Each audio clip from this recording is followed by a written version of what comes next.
Play your part in fighting COVID-19 with just 2 simple steps. 1. Download Trace Together and help those around you to set it up. 2. Turn on your Bluetooth, and it is as simple as that. Get peace of mind for you and your family through community-driven contact tracing.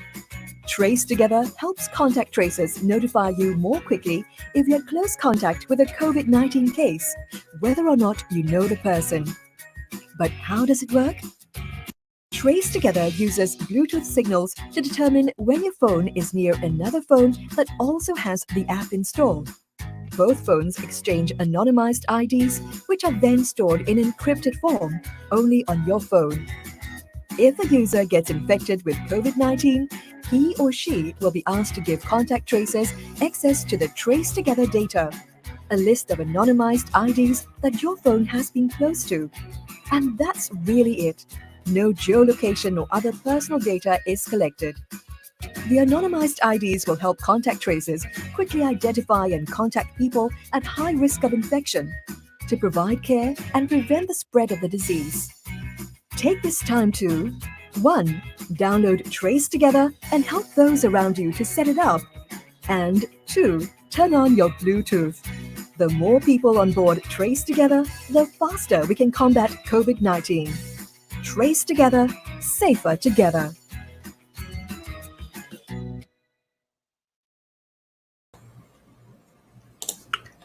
Hi guys, it's little old me. I'm flying solo for a little while.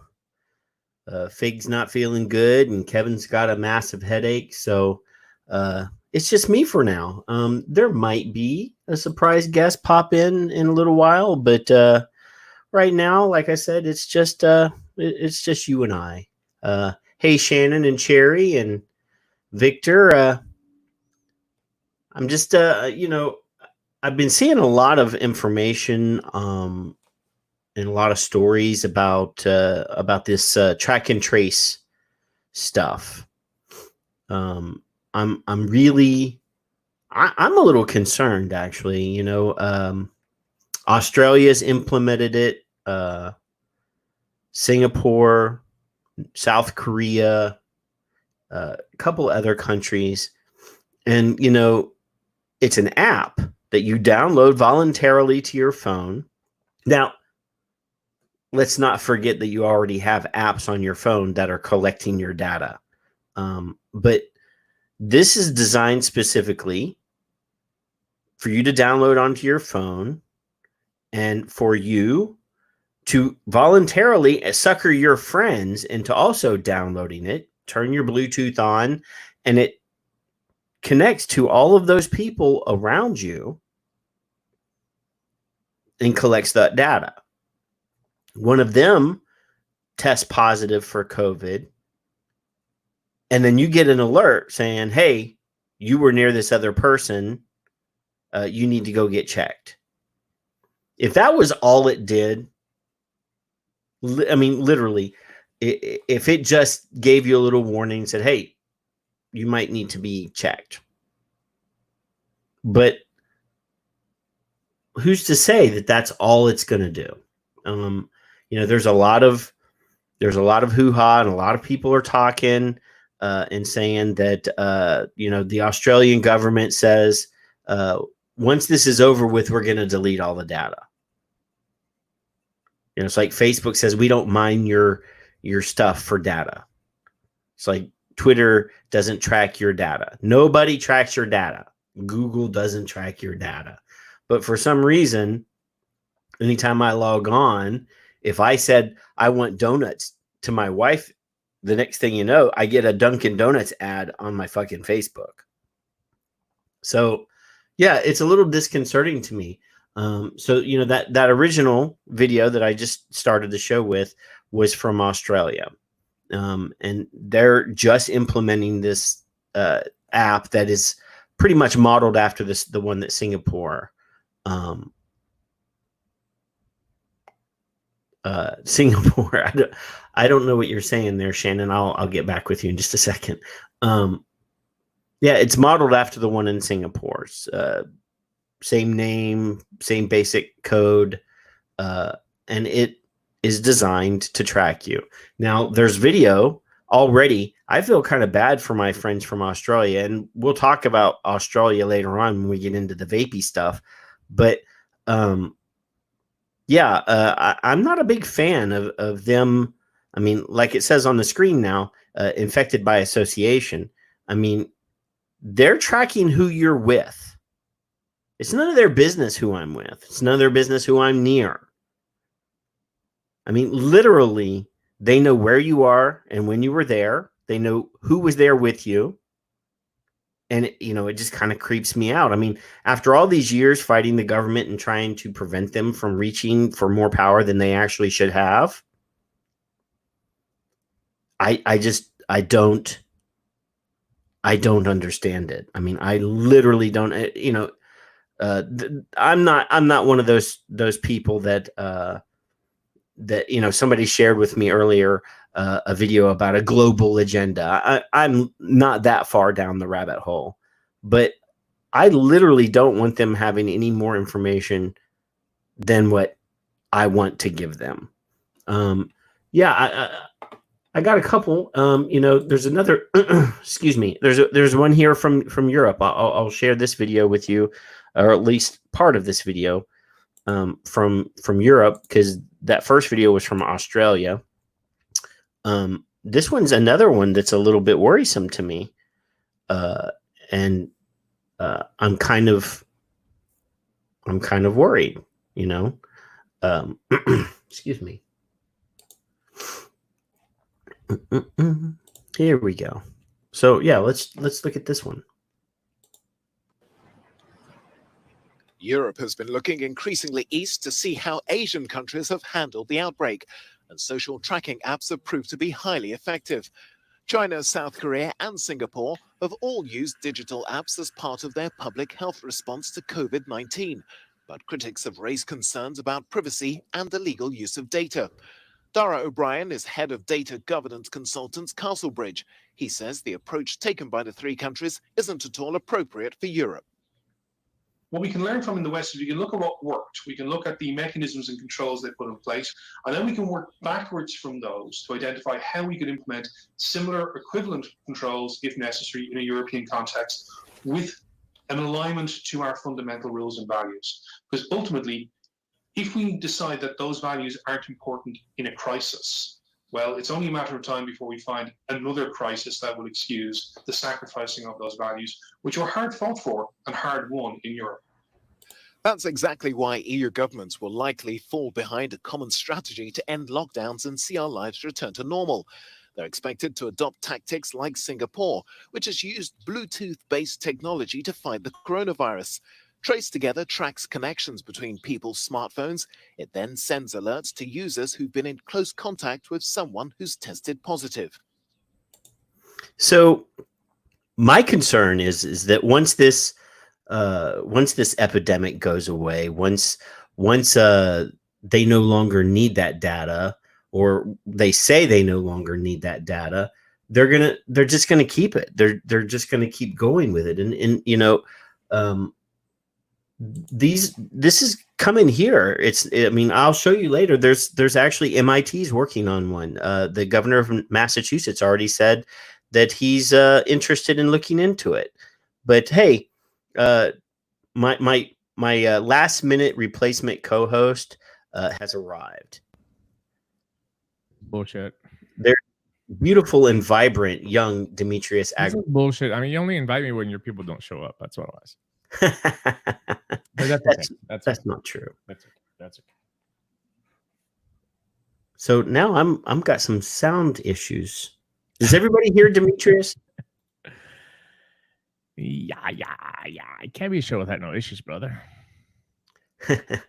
No, because I have my Bluetooth on and everything on the computer is going through my Bluetooth, but you're coming through my speakers. That has to do with your settings here in StreamYard. I know, but let me just double check here. Oh yeah, let me do this. Right. What happened to Kevin? Kevin has a massive headache. His little vagina hurts. Oh, he tweeted me, or he texted me earlier and said that he wasn't feeling well. And then a little bit later on, I got a text message that old Figgy's not feeling well either. So I'm sure that's a hangover.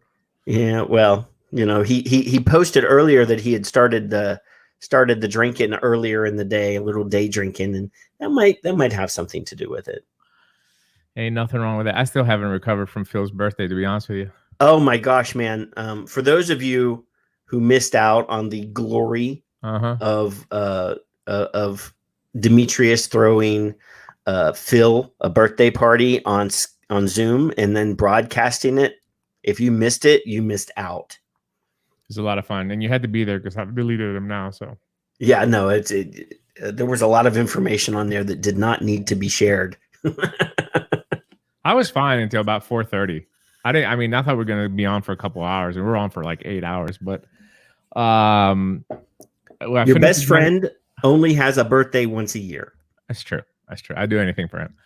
I finished the bottle of Johnny Walker Black, and I shouldn't have, but I broke into the bottle of yours afterwards. And after about 4:30, I think I was toast. I couldn't function. I kept my empties too. It's a lot of fun though. We needed that. We hadn't done that in a while.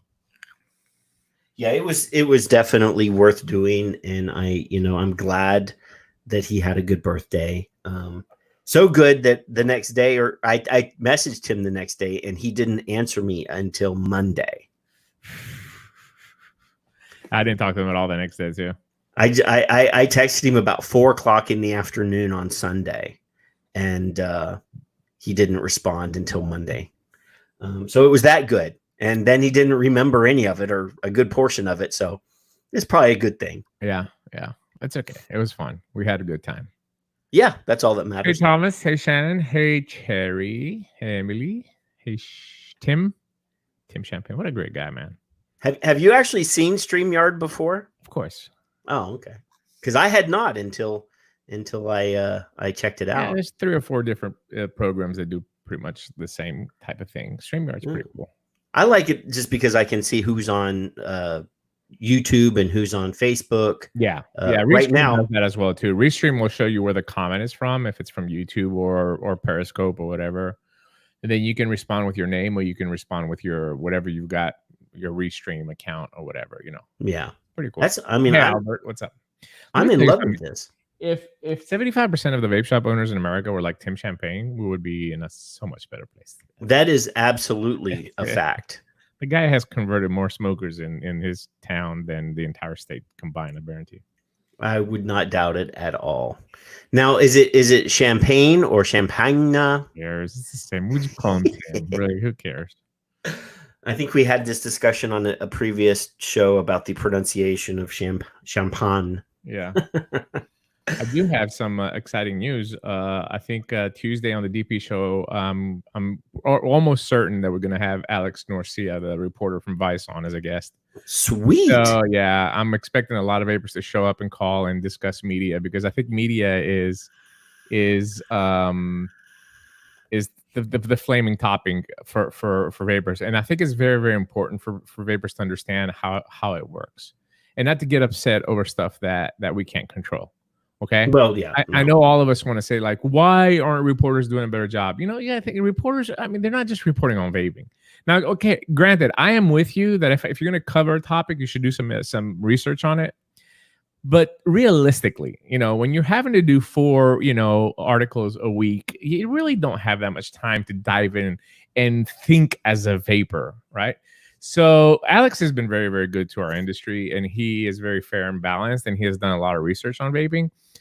So a lot of his pieces that come out are very, very pro-friendly or balanced. Okay, I wouldn't say I'm all friendly, because he does put in stuff that he gets from the opposition, but he balances it out.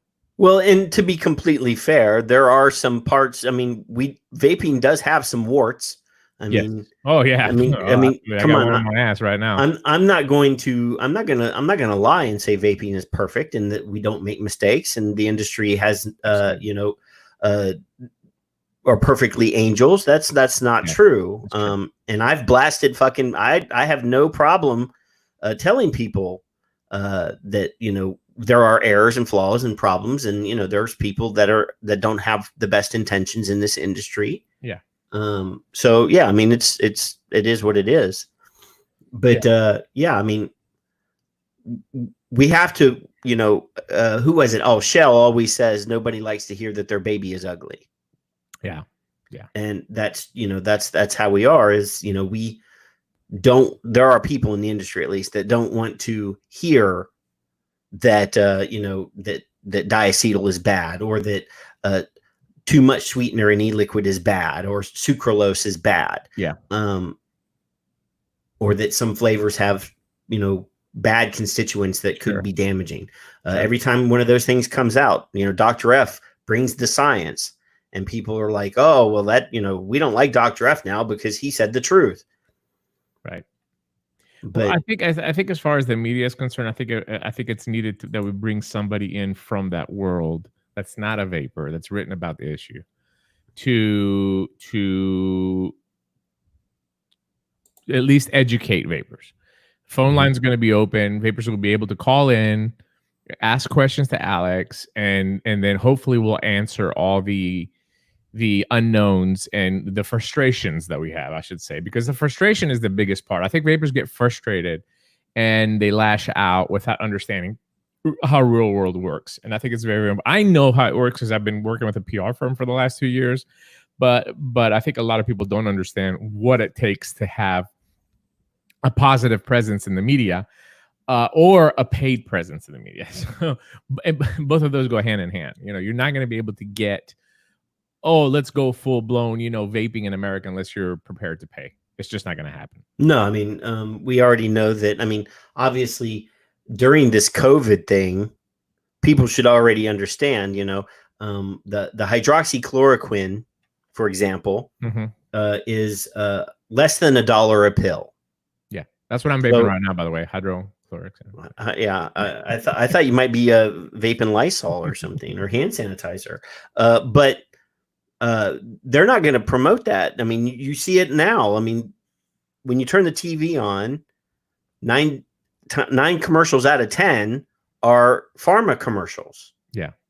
So when the pharmaceutical companies are wanting to produce a new medicine that they can charge $1,000 a dose, they're not going to. They're going to ask their people. They're going to push their people away from the $1 a pill. Yeah. Medicine. Yeah. And the media is controlled by the pharmaceutical interests and their sponsors. That's just the way it is. I mean, and obviously, that's just something that we've been trying to bring to the attention of the industry, that we need to have that, media presence. And you made a big effort to make it happen. And, that nobody jumped on it, or nobody. So, yeah, I mean. Yeah, and I think at this point, financially, I don't think that we can pull it off. I don't know how. I mean, everybody that I talked to says business is down, so I just don't see how. I just don't see at this point how we're going to be able to pull it off. So it is what it is. Enjoy what you can enjoy, and then we'll see what's going to clear in after the PMTAs, and then we'll see the shape of the industry then, and what products are going to be available. But as it stands right now, it's going to be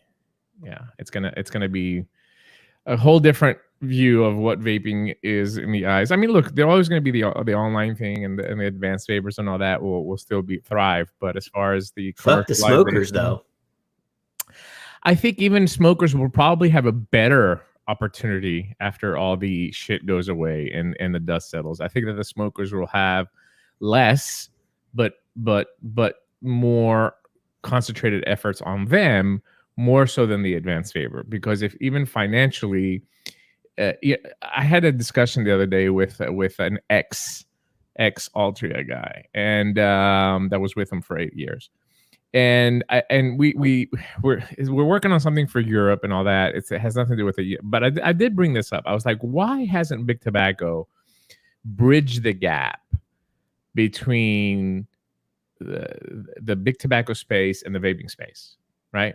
Wouldn't it make more sense to bridge that gap? And I'm not saying buying Juul. That's not bridging the gap. I'm talking about looking at equipment and trying to put products out in the market that are desired, try to intertwine the two industries where it's not a stigma anymore for a vape shop to carry big tobacco products, and it's not stigma anymore to say, well, this is a good product no matter who makes it.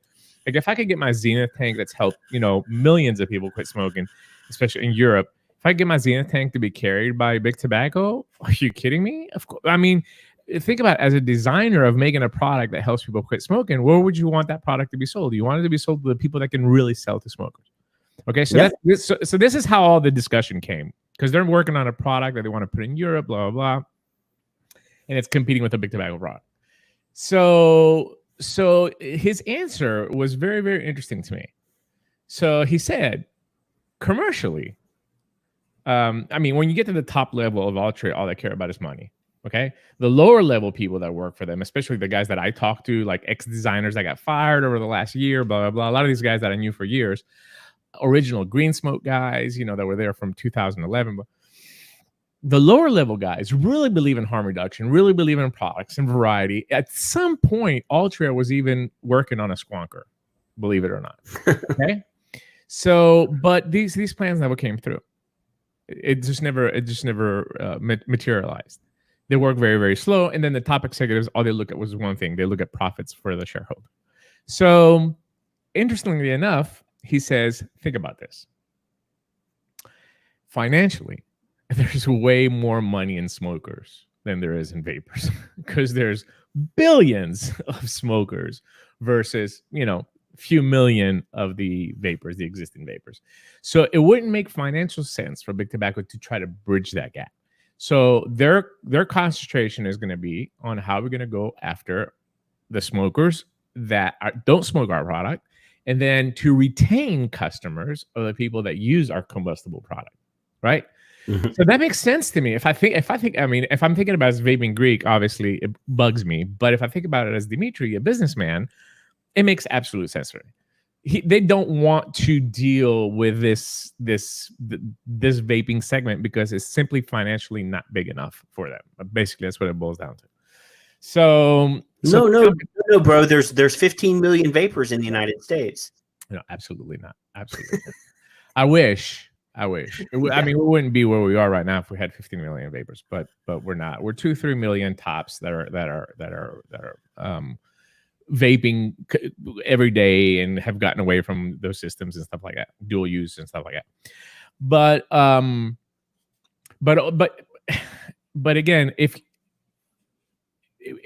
we're talking about the future of what the vape shop is going to look like here, it's not going to look the same as it is today. I mean, that is a plain cut. I will tell you, as soon as these PMTAs start going through, and as soon as a few people get grasped and put through the ringer for examples, you're going to see that it's going to.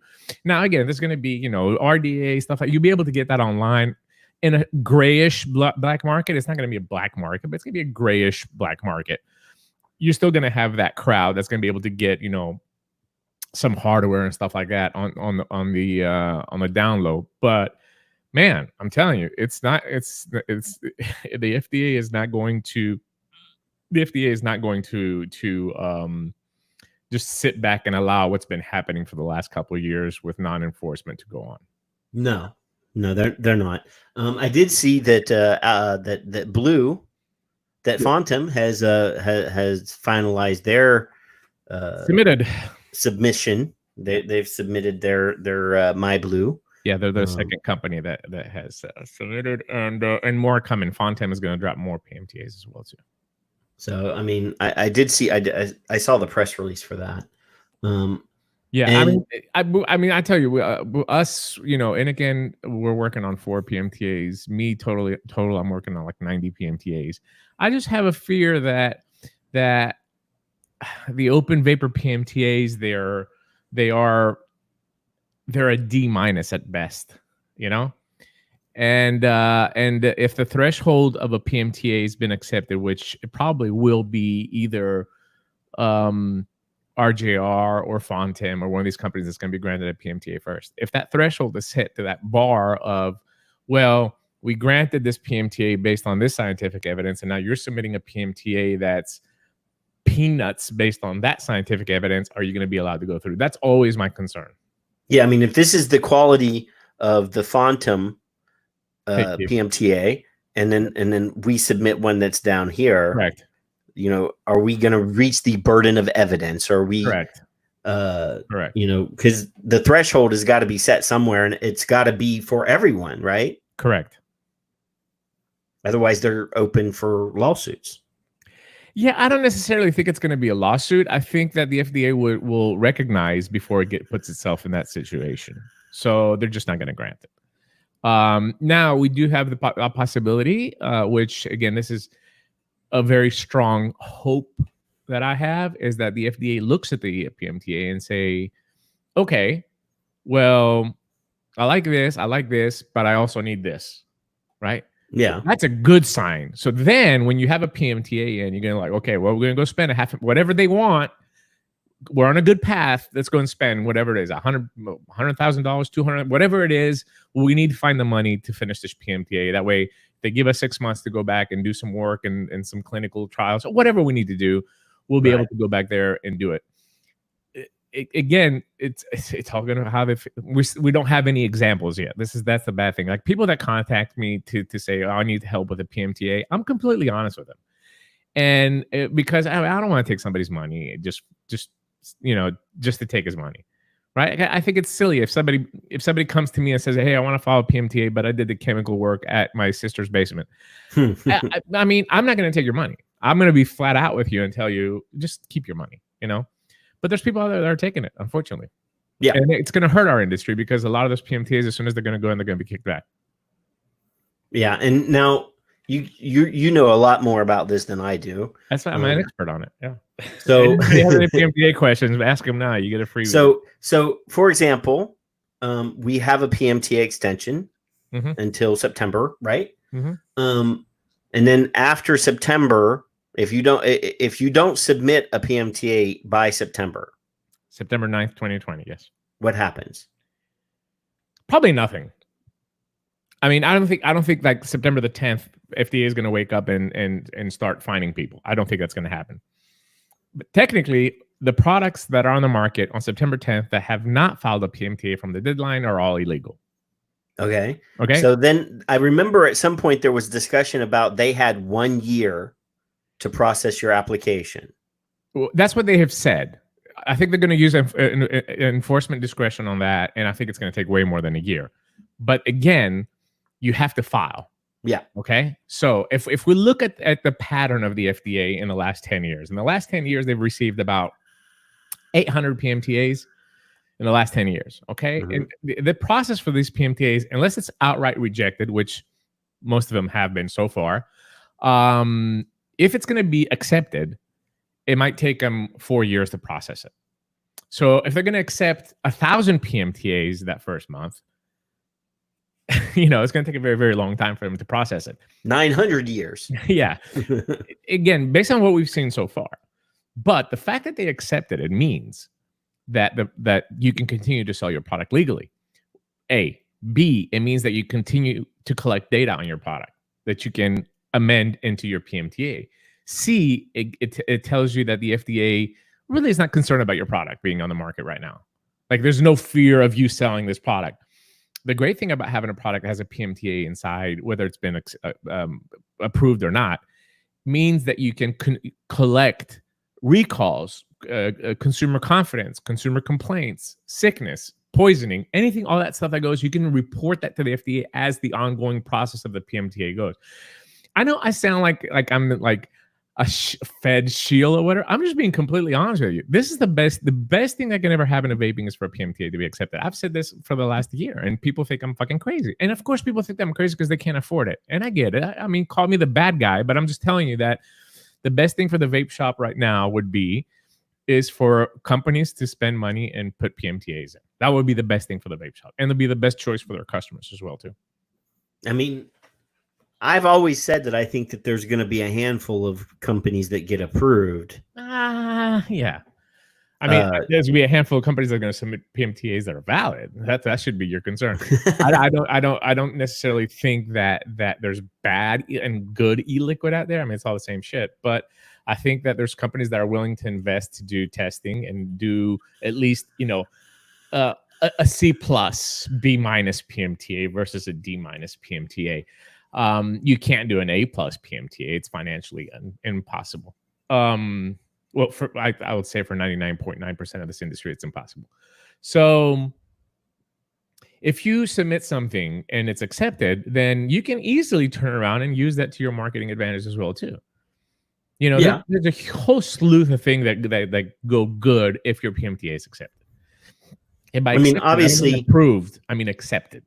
I mean, just the fact that, you and I and other people have discussed, the licensing bill, for example, in Tennessee, or the one in Arizona, or the ones that have been put out, that lends credibility to the industry. Mm-hmm. Having an application, having your product registered, and you're applying for PMTA approval or FDA approval, also lends credibility to your business model and your product. It lends credibility to vaping. Period. Yes. Yeah. Period. Nobody can come into Tim's store and say that you're selling illegal products, that you're selling products that causes a volley, that you're marketing to kids.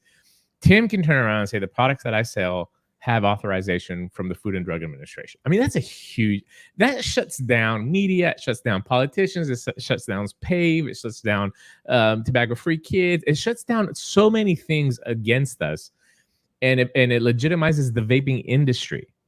Period. Not one specific product. Just all of us then will take a little burden off all these guys that have been fighting. Not just me, because there's hundreds of people that have been fighting on a state level. It takes a little bit of weight off your shoulders as well, too.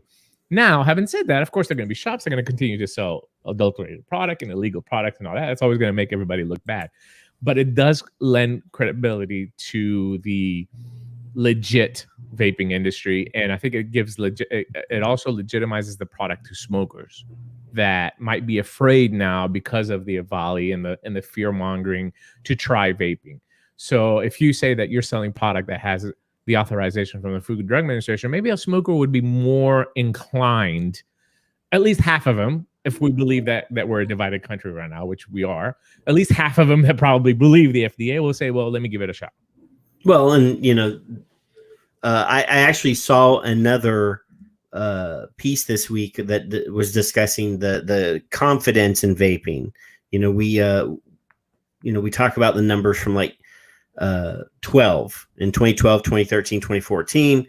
About 70% of the general public believed that vaping was safer than smoking. Right. By 2017, it had flipped, and 70% of the public thought that vaping was worse than smoking. Right. And that number is eroding even further with all this media stuff. Right. Exactly. So how are we gonna combat that? Nobody's gonna listen to you, Patrick, or me, telling them that vaping is better than smoking. We're involved in the industry. Whether you sell it or not doesn't make any difference at this point. But we're involved in this industry. They're gonna say, "Oh yeah, of course, because you're a vapor or whatever, you're selling vape or whatever." They're not gonna believe you.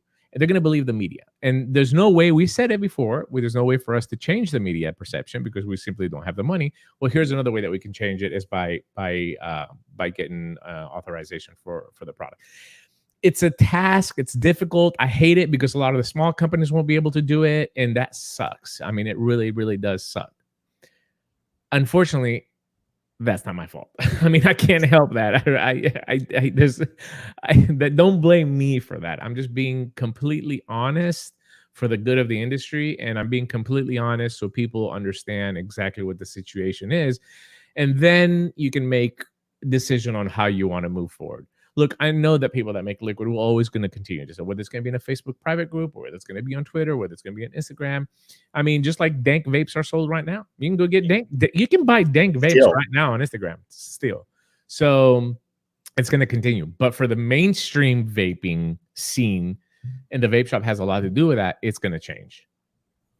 Yeah. I mean, we saw the FDA send out warning letters again, and post 8/8/16 products were ordered removed from the market. I mean, and it's only taken 4 years. It's 2020 now, but eventually there'll be some more warning letters and more products removed. What the warning letters tell me is that somebody has a huge influence with the FDA.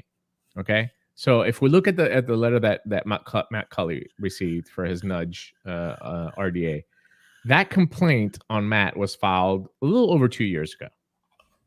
2 years ago. And if you remember, I don't know if it was your show or if you remember last year when I was talking about that, there was a huge wave of the industry ratting on the industry, dropping a dime. Yeah. Right. Right. So there was a lot of people that were turning each other in because, you know, a lot of vape industry is douchebags. So at some point, the Center for Tobacco Products had just like over 8,000, I think, complaints. So you can tell that's just going to take a while to weed through. So he got his letter 2 years later. So that we have that one area now. And that was actually before the salts became as heavy as they are now. When the salts came out, then the letters increased. Then on the other hand, it seems like we have somebody that's influential that's affecting the FDA going after product that's popular to competitors. Okay. And the Caliburn is a prime example. Okay. The Caliburn is a prime example. I don't know if kids use Caliburn. I don't.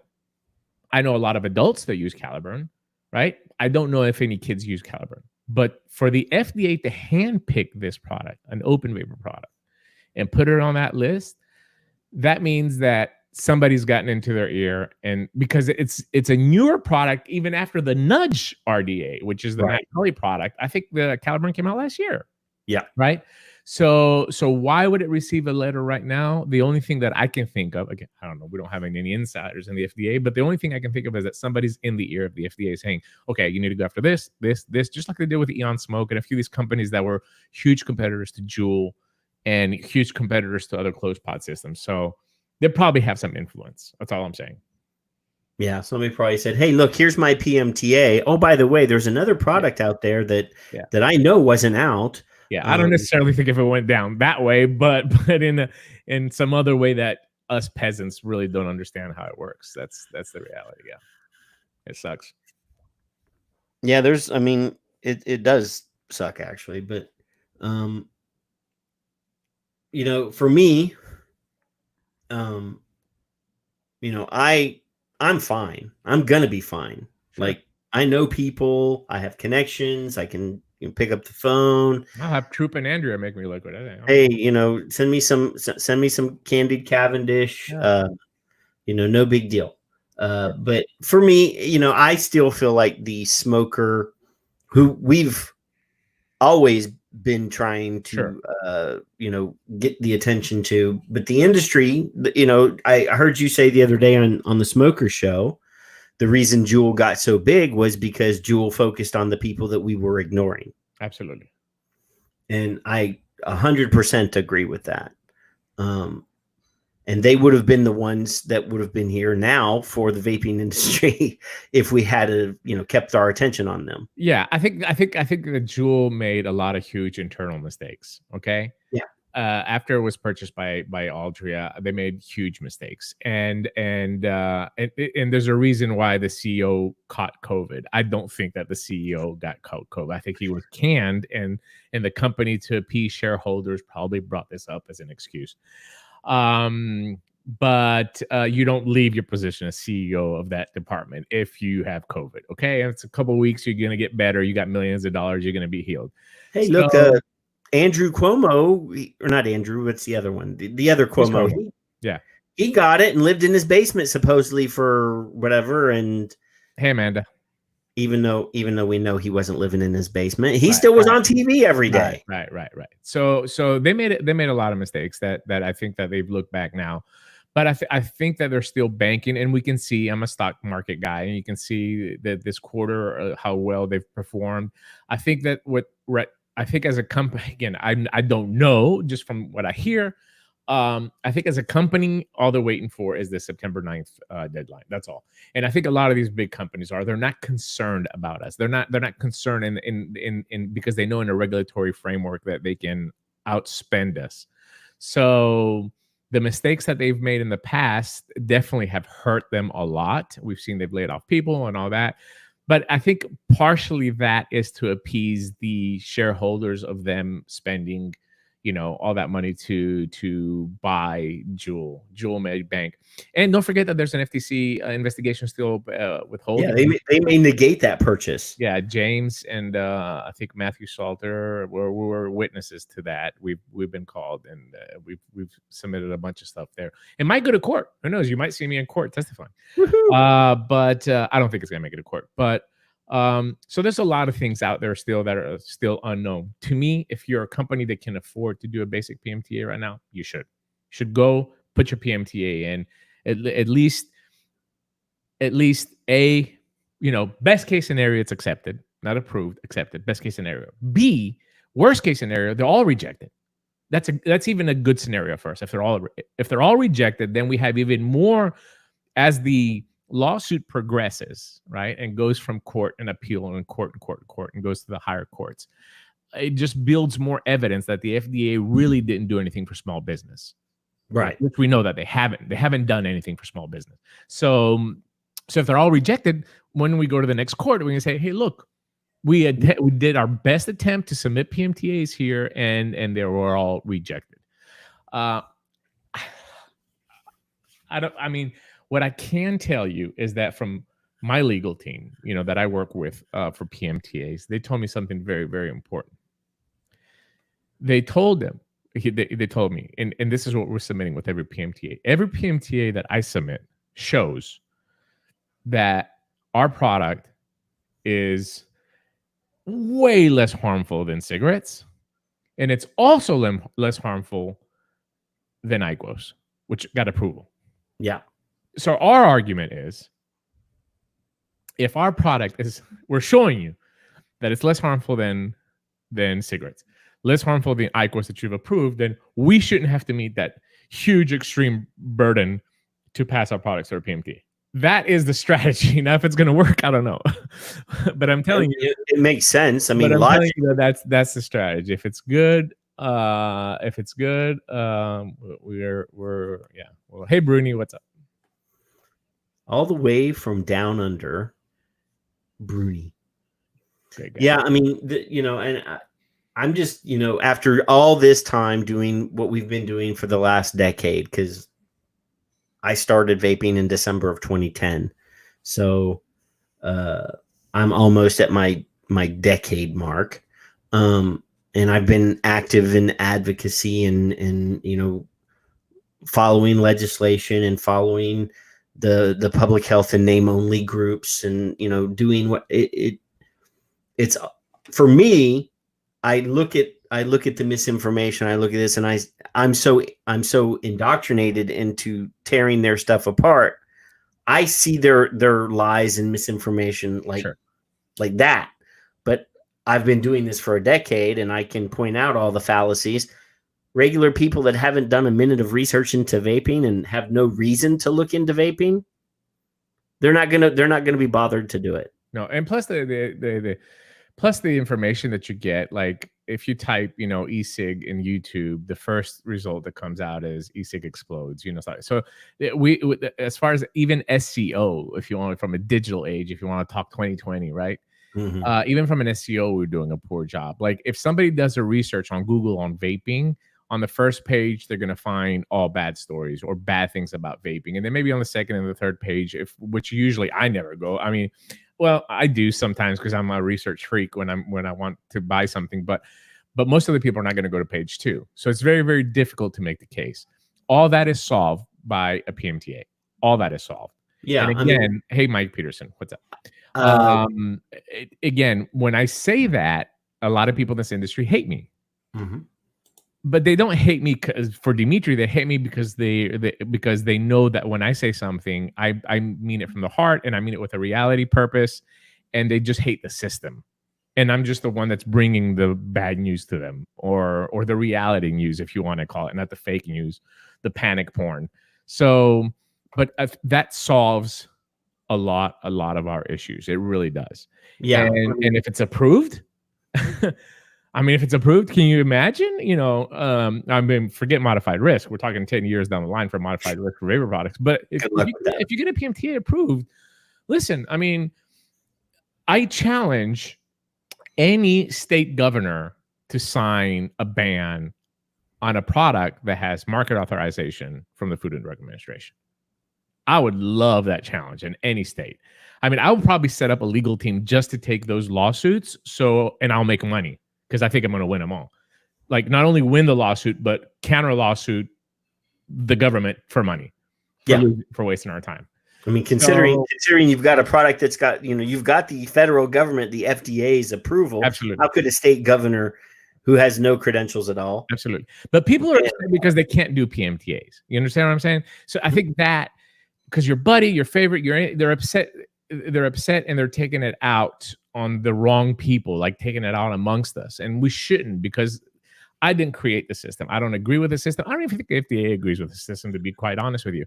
I don't think that the FDA wants to go through this PMTA process for 1 million products. They can't, number one, but I really don't think that they want. But they don't have a choice. Okay. No, I mean, if you go back as far as when the original deeming regulation language, in 2014, April of 2014, they released the deeming. The next day, they released the financial impact statement, which was a 40-page document. Right in that 40-page document, they specifically put, we fully expect 99% of the market to exit. Sure, of course. And they've been playing that game. I mean, that's what they expect, is only to get, I think their initial estimate was less than 100 PMTAs. I think it was like 40 or something. Yeah. So, I mean, they're not capable of regulating an industry that has literally millions of SKUs. I'm sure somebody knows how many products have already been registered. Oh, 11 million, I think. Yeah. So, they're unwilling and unable to regulate 11 million products. Yeah, and just because, see, Bruni says they don't have the staff. I agree with you. Just because they don't have the staff to go through those PMTAs doesn't mean that they're going to stop. They have enforcement discretion. Okay, I think they've clarified that. They've put the balls on the table and they said we have enforcement discretion. But don't think for any minute that they're going to be enforcement discretion. Just forget about the PMTA completely, because I'm going to tell you what's going to happen. This is America for you, Bruni, for you down under people, so you understand what happens in America. If they don't perform the task, they will all be fired. Yes. Okay? This is how America works. Because what Congress is going to do, and especially Congress, a Democratic Congress that we have now, that is really after vaping, and we have these 15 congressmen and senators that are coming after vaping, they're going to call for the firing of Mitch Zeller, Hahn, everybody, like all the top guys will lose their position. And nobody wants to lose their job. It's I'll give you an example. So it's like I am running a liquid company, right? And customers keep ordering from me and I keep having mistakes, right? So my boss says, listen, you guys have to do something about these people and these guys that are filling the orders. I have enforcement discretion. And I said, okay, listen, guys, the boss is busting my balls about this, but we're going to have to watch out these orders. But the orders continue to go out wrong. The first person that's going to lose a job is me. And then it's going to trickle down. It's exactly the same thing with the FDA. Nobody wants, they want to hang on to their jobs like everybody else. Hey, Dan Donahue, what's up? Yeah, the rumor is that Azar is possibly already on the chopping block. I saw a newspaper report the other day. I think they're all on. Possibly, I think with Trump being your president, I think Trump wants Gottlieb back because Gottlieb's on TV every day now. I think nobody's job is safe as far as the people that Trump can fire. But these people like Center for Tobacco Products and stuff like that, these positions, Congress will step up and say, well, we need a sweeping change. And so I think, again, I'm being realistic. September the 10th will not change anything, but maybe December, January 2021, maybe we start seeing some heavy duty enforcement come from the FDA. And all they gotta do is just make an example of one or two, Patrick, and they're all gonna squirm like. I mean, I was watching. I'm gonna go to a different story. So I'm usually home at time, but I've been watching a lot of documentaries, and I love documentaries. And I was taking a break from my usual. I'm into the mafia. I'm into this. I have a very specific genre that I watch stuff. And I was just happened to scrolling across Netflix, and I saw this PBS documentary on Vietnam War, and it's a very extensive documentary. It's like it covers from 1959 all the way to 1970. Every 2 years, what happened. So it's 7 episodes, I think, or 6 or 7 episodes. And I was looking at the way that people were protesting and fighting for their rights back in the 60s. Example, civil rights movement, right? People going out in the street, willing to be shot at, beat at, set dogs after, set on fire, hung from a tree for their rights, right? On the other side of the planet, the same thing in Vietnam. The colleges started to protest the civil war that was happening in their country. They locked up in the university. Tanks came in. 8 kids died one day. 200 sent to the hospital to make change and fight for their rights. In today's society, we can't even get fucking people to wear a mask. Motherfucker, who is going to go out there and fight for their rights to vaping? Like literally go out there and spill blood. That's inconvenient. Our generation is so weak. I mean, it's so weak. Yeah, I mean, I literally, I called somebody out last week because it was somebody that I felt like, was a pretty tough fella. And he was like, I just can't wear a mask. I just can't do it. And I was like, do you want to wear a dress? And again, yeah, listen, I don't know what's good. You know why? I don't know. I should wear a mask. I don't, or not wear a mask. I don't know. You know why? Because I don't trust my government. If anything, what COVID has given me is the realization that both Democrats and Republicans and our entire public system doesn't give a shit about me. They don't care if I die, and I don't trust them. So I'm not telling you to wear a mask or not to wear a mask. All I tell you is that we can't all be on board. We can't all be on board. Like nobody, we can't do this unified. I went out to last Monday. There was a little kid that has corona, 10 years old, couldn't have a birthday party. So his dad, he's a motorcycle guy, gets on our little group and says, hey guys, can you guys come? We'll do, like 10 motorcycles. We'll drive by the house, do some burnouts and stuff like that. Next thing you know, like 80 motorcycles show up. It was amazing. Anything from sport bikes to Harleys to this and all that. So I get to this event and I put my motorcycle away from, I just trying to get social distancing. I thought we were supposed to have like 6 feet in between. So I get there, I'm by myself sitting on the side, I'm vaping, and people are not one person was wearing a mask. 80 bikes, not one person. Then people were starting hugging and chit-chatting, and I mean, it was just like, I don't know. I don't know what I should do. I don't. What am I going to call the police? Or am I? I don't know what to do. I don't. I just Yeah. No. I mean, it's literally a comedy because maybe that's the best. That's the way to get rid of the idiots is to just let them get the COVID. Yeah. Because they can't do something simple.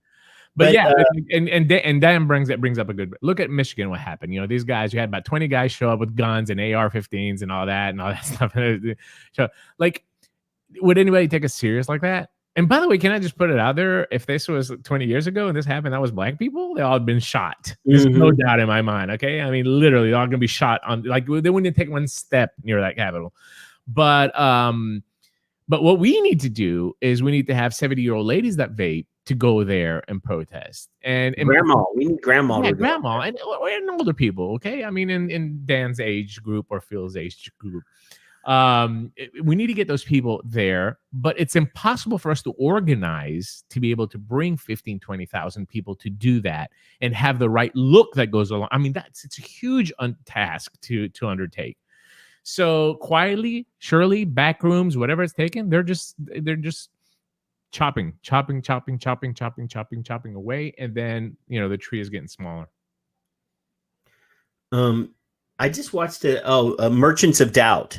It just got added to one of the streaming services that I have. I can't remember. I think it was Amazon. It's a very good documentary, And I actually picked up this book. I'm going to show it on screen here because it's an illustrated. It's done in a political cartoon style. It's called The Filterless Report, and it's actually, for those that like to read books by pictures, this is actually a good one to read. Because it has all the factual, the dates, the people, everything is in there. It's a good little thing, and you can pick it digital. That's what I got it for. So click on Bruni's comment, because I have something to say about that. We have to. COVID is here to stay. We have to learn to accept and adapt. I agree with you. Where did it go? I agree with you. Okay, but let's learn and accept and adapt to things that actually we believe scientifically and will help us. Okay? So I will give you the prime example. 9/11 happened here in America. One of the biggest, if not the biggest, terrorist attack ever in our country. 20 years later, right? 20 years later, they still check my shoes at the airport, at the TSA, that I don't have a bomb. Like, are you telling me that you feel safer getting in an airplane because somebody checked your shoes? It's all a mask. It's all a theater. A theater. Security theater. Right. To make you feel like, these $8 an hour employees, that's our front line for terrorism, for anti-terrorism in America. Right. So I don't want to fall in that same trap. Okay, let's learn and adapt. But I don't want people going to the extreme or taking my liberties or my rights away, doing something that scientifically doesn't do anything just for me to make me feel better that I'm not going to catch COVID or I'm not going to give COVID to somebody else. You know what I'm saying? I think that's the biggest fear that I have with this. If we're going to move forward, if I have to put a little hand sanitizer on my hands before going into the shop, I don't have any problem with that. Scientifically, will you tell me, is that going to help prevent? Is the government going to tell me that this is the plan? A. B, is everybody going to do it? Yeah. Because all right, I'll do it, but what if the next person doesn't do it, or what if the employee doesn't do it inside, right? If only 20% of the people are wearing masks and washing their hands, then it's not really doing much of anything. That's exactly what I'm saying. Like, we can't even agree as society to do that. I'll tell you one thing about Greeks, man. I'll tell you, they really kicked this Corona thing ass. They stayed inside. The government did a fantastic job of getting on top of this. When our Surgeon General was making poems on Twitter, they were locking shit down, right? And we had like 100 cases, 100 deaths in Greece. I mean, it's a small country, don't get me wrong, but still, they did a great job. And everybody came on board. This is what the government said. Let's do it. Okay. The problem here is that we have half people are saying, this is fucking ridiculous. You need to open up the country. Let's go back to the normal. And then the other half people saying they don't want to go back to work. It's like completely divided. Like everything else in our world, it's completely divided. It's just the sign of the times. Is it Trump's fault? Is it America's fault? I don't know whose fault it is, but I'm telling you that this is we can't even bring anything up without politicizing it today. Like nothing that you're going to post on Facebook. Today I was making souvlaki, for crying out. I made a video on how you're going to cut pork, skewer it, and marinate it to make souvlaki at home. Just a fun video, if anybody wants to make souvlaki at home. And literally, I can't even do that anymore. Dan, help me out here, buddy. I can't. It's not shark or baby turtle or shit that I've eaten in China to upset the PETA people. It's a pig. And over me making souvlaki, people were like, there's like a whole drama situation going on just over stupid shit. We're so divided as a country that I fear for what liberties are going to be taken away with us to adapt, as Bruni said earlier. Well, and I will go ahead and confirm we have all the science that wearing a mask is good for the public health, especially if Dan Donahue covers his face. Well, there's a problem. So, there are people that are complaining about wearing a mask that it goes against their civil rights. As a society, that's dumb. Yeah. As a society, we agreed to, a certain social contracts. Yeah. Obviously we wear clothing when in public because, that could be bad. It's, it's unsanitary. It's, Again, Dan Donahue, please cover yourself. Have you seen Dan Donahue stealth vape? It's the funniest thing ever. Yes, I actually saw the demonstration of Dan Donahue yeah. stealth vape the other night. Horrible. He is horrible. He is like, I can't take him anywhere. Nowhere. We were in New Jersey the last time I said we were in New Jersey. We had a wonderful meal. We laughed so hard. It was so much fun. But he comes to dinner with a smoked Baby Beast tank. He had some smaller devices as well too. But I'm like, I had the TFV 2012. Bro, this is not a stealth device. Okay. He's like, oh, I can do it. Don't worry about it. So, but the best thing about Dan is like every time he's around me and Phil, we make him laugh so hard. I mean, like to the point where he's gonna puke. So every time he takes a drag, he'll be like, then I'll say something, and all of a sudden there's like vapor coming out of his like eyeballs, his ears, his ass. It's like vapor all. There's like a cloud around him. I'm like, damn, I'm gonna get kicked out. What are you doing? Oh my god, it's so funny. So you're doing it on purpose, then, is what you're saying. Anyway, it's a lot of fun. But I like picking on Dan too, so it's all right. Yeah, I like picking on Dan. But again, it's like, okay, scientifically, I agree that a mask reduces the chances of a lot of things happening. Okay, scaring not just COVID. The room. It reduces a lot. I agree with you, but in order for it to work, everybody has to wear it. Yeah. Okay, so can we all get on page?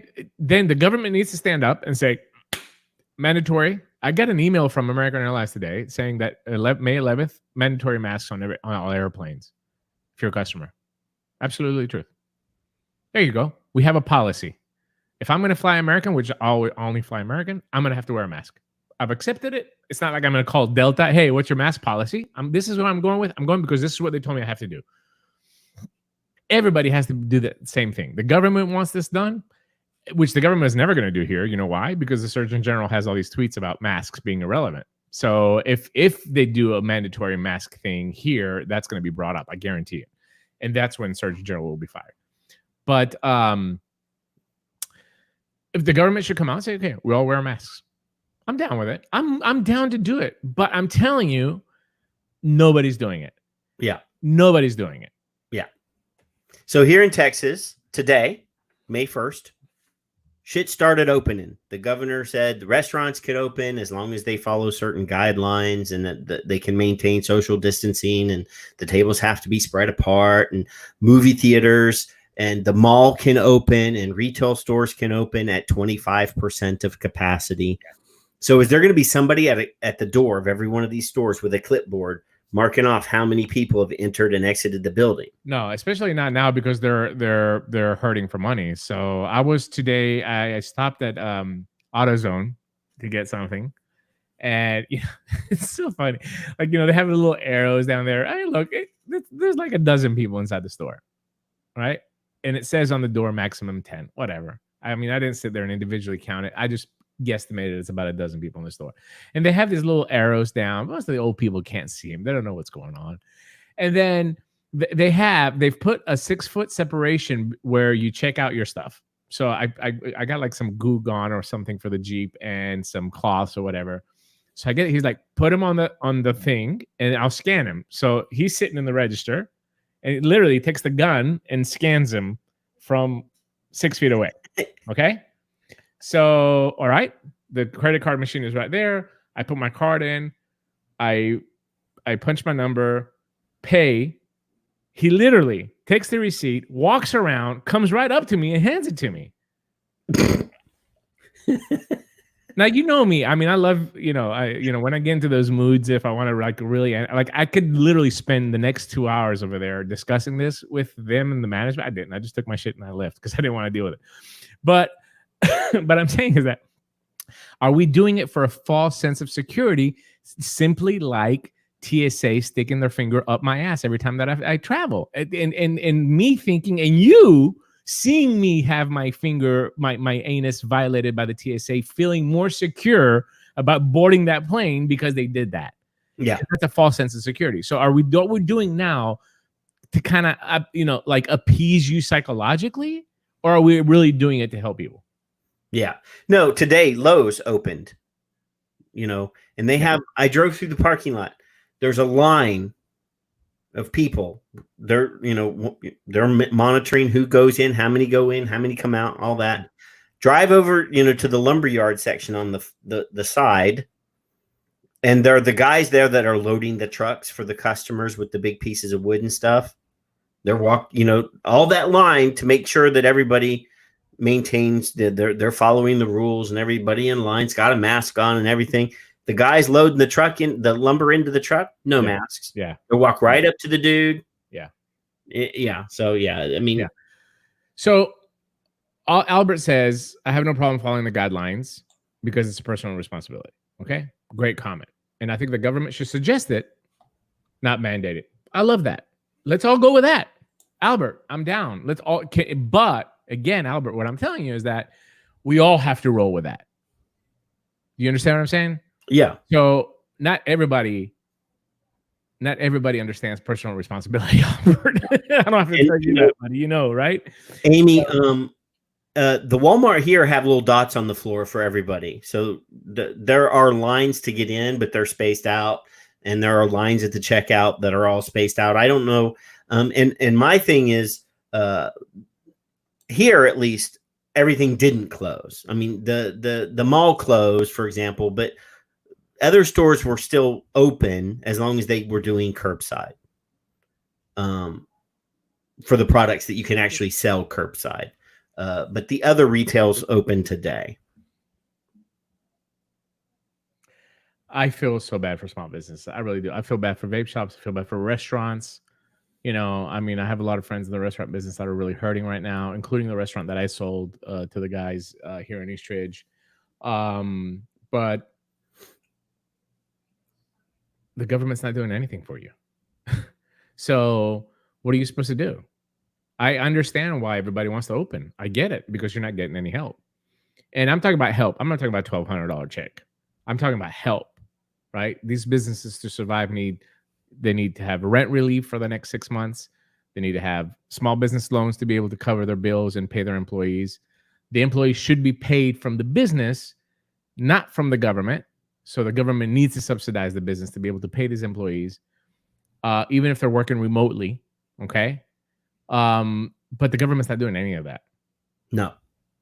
And, obviously we've already burned through however many trillion, the 3 trillion or 2 point something trillion dollars that we had approved or gotten approved.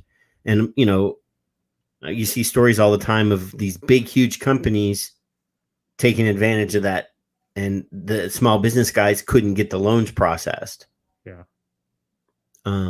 But yeah, I mean, man, the whole thing is crazy. I mean, I really feel for you guys. And, I have a lot of friends that have vape shops, and I really, really feel for them. And I wish there was something that I can do, but I just. Yeah. No, so I have to ask Dan, why do you have to vape with your mask on? I mean, I've seen this question before, and I was smart aleck about it last week when somebody asked that question too. You need to wear the mask when you can't be 6 feet away from somebody. If you need to, step away from somebody and take a vape, that's, do that. Dan vapes a lot though. So to his defense, I'll be his defense lawyer for tonight. I'm going to take a break from the People Starter management team, and I'm going to join the Dan Donahue legal team. Well, maybe Dan needs to bump up his Nick level. He does. He has. Dan vapes high. Dan, he vapes across the board. He vapes 3, he vapes 6, he vapes 20. He vape, but he loves. He needs nicotine. Yeah, Dan is one of these people that needs nicotine. I'll tell you, it's like a little kid that has ADD and you doesn't have any medication. It's exactly how Dan gets if he doesn't vape.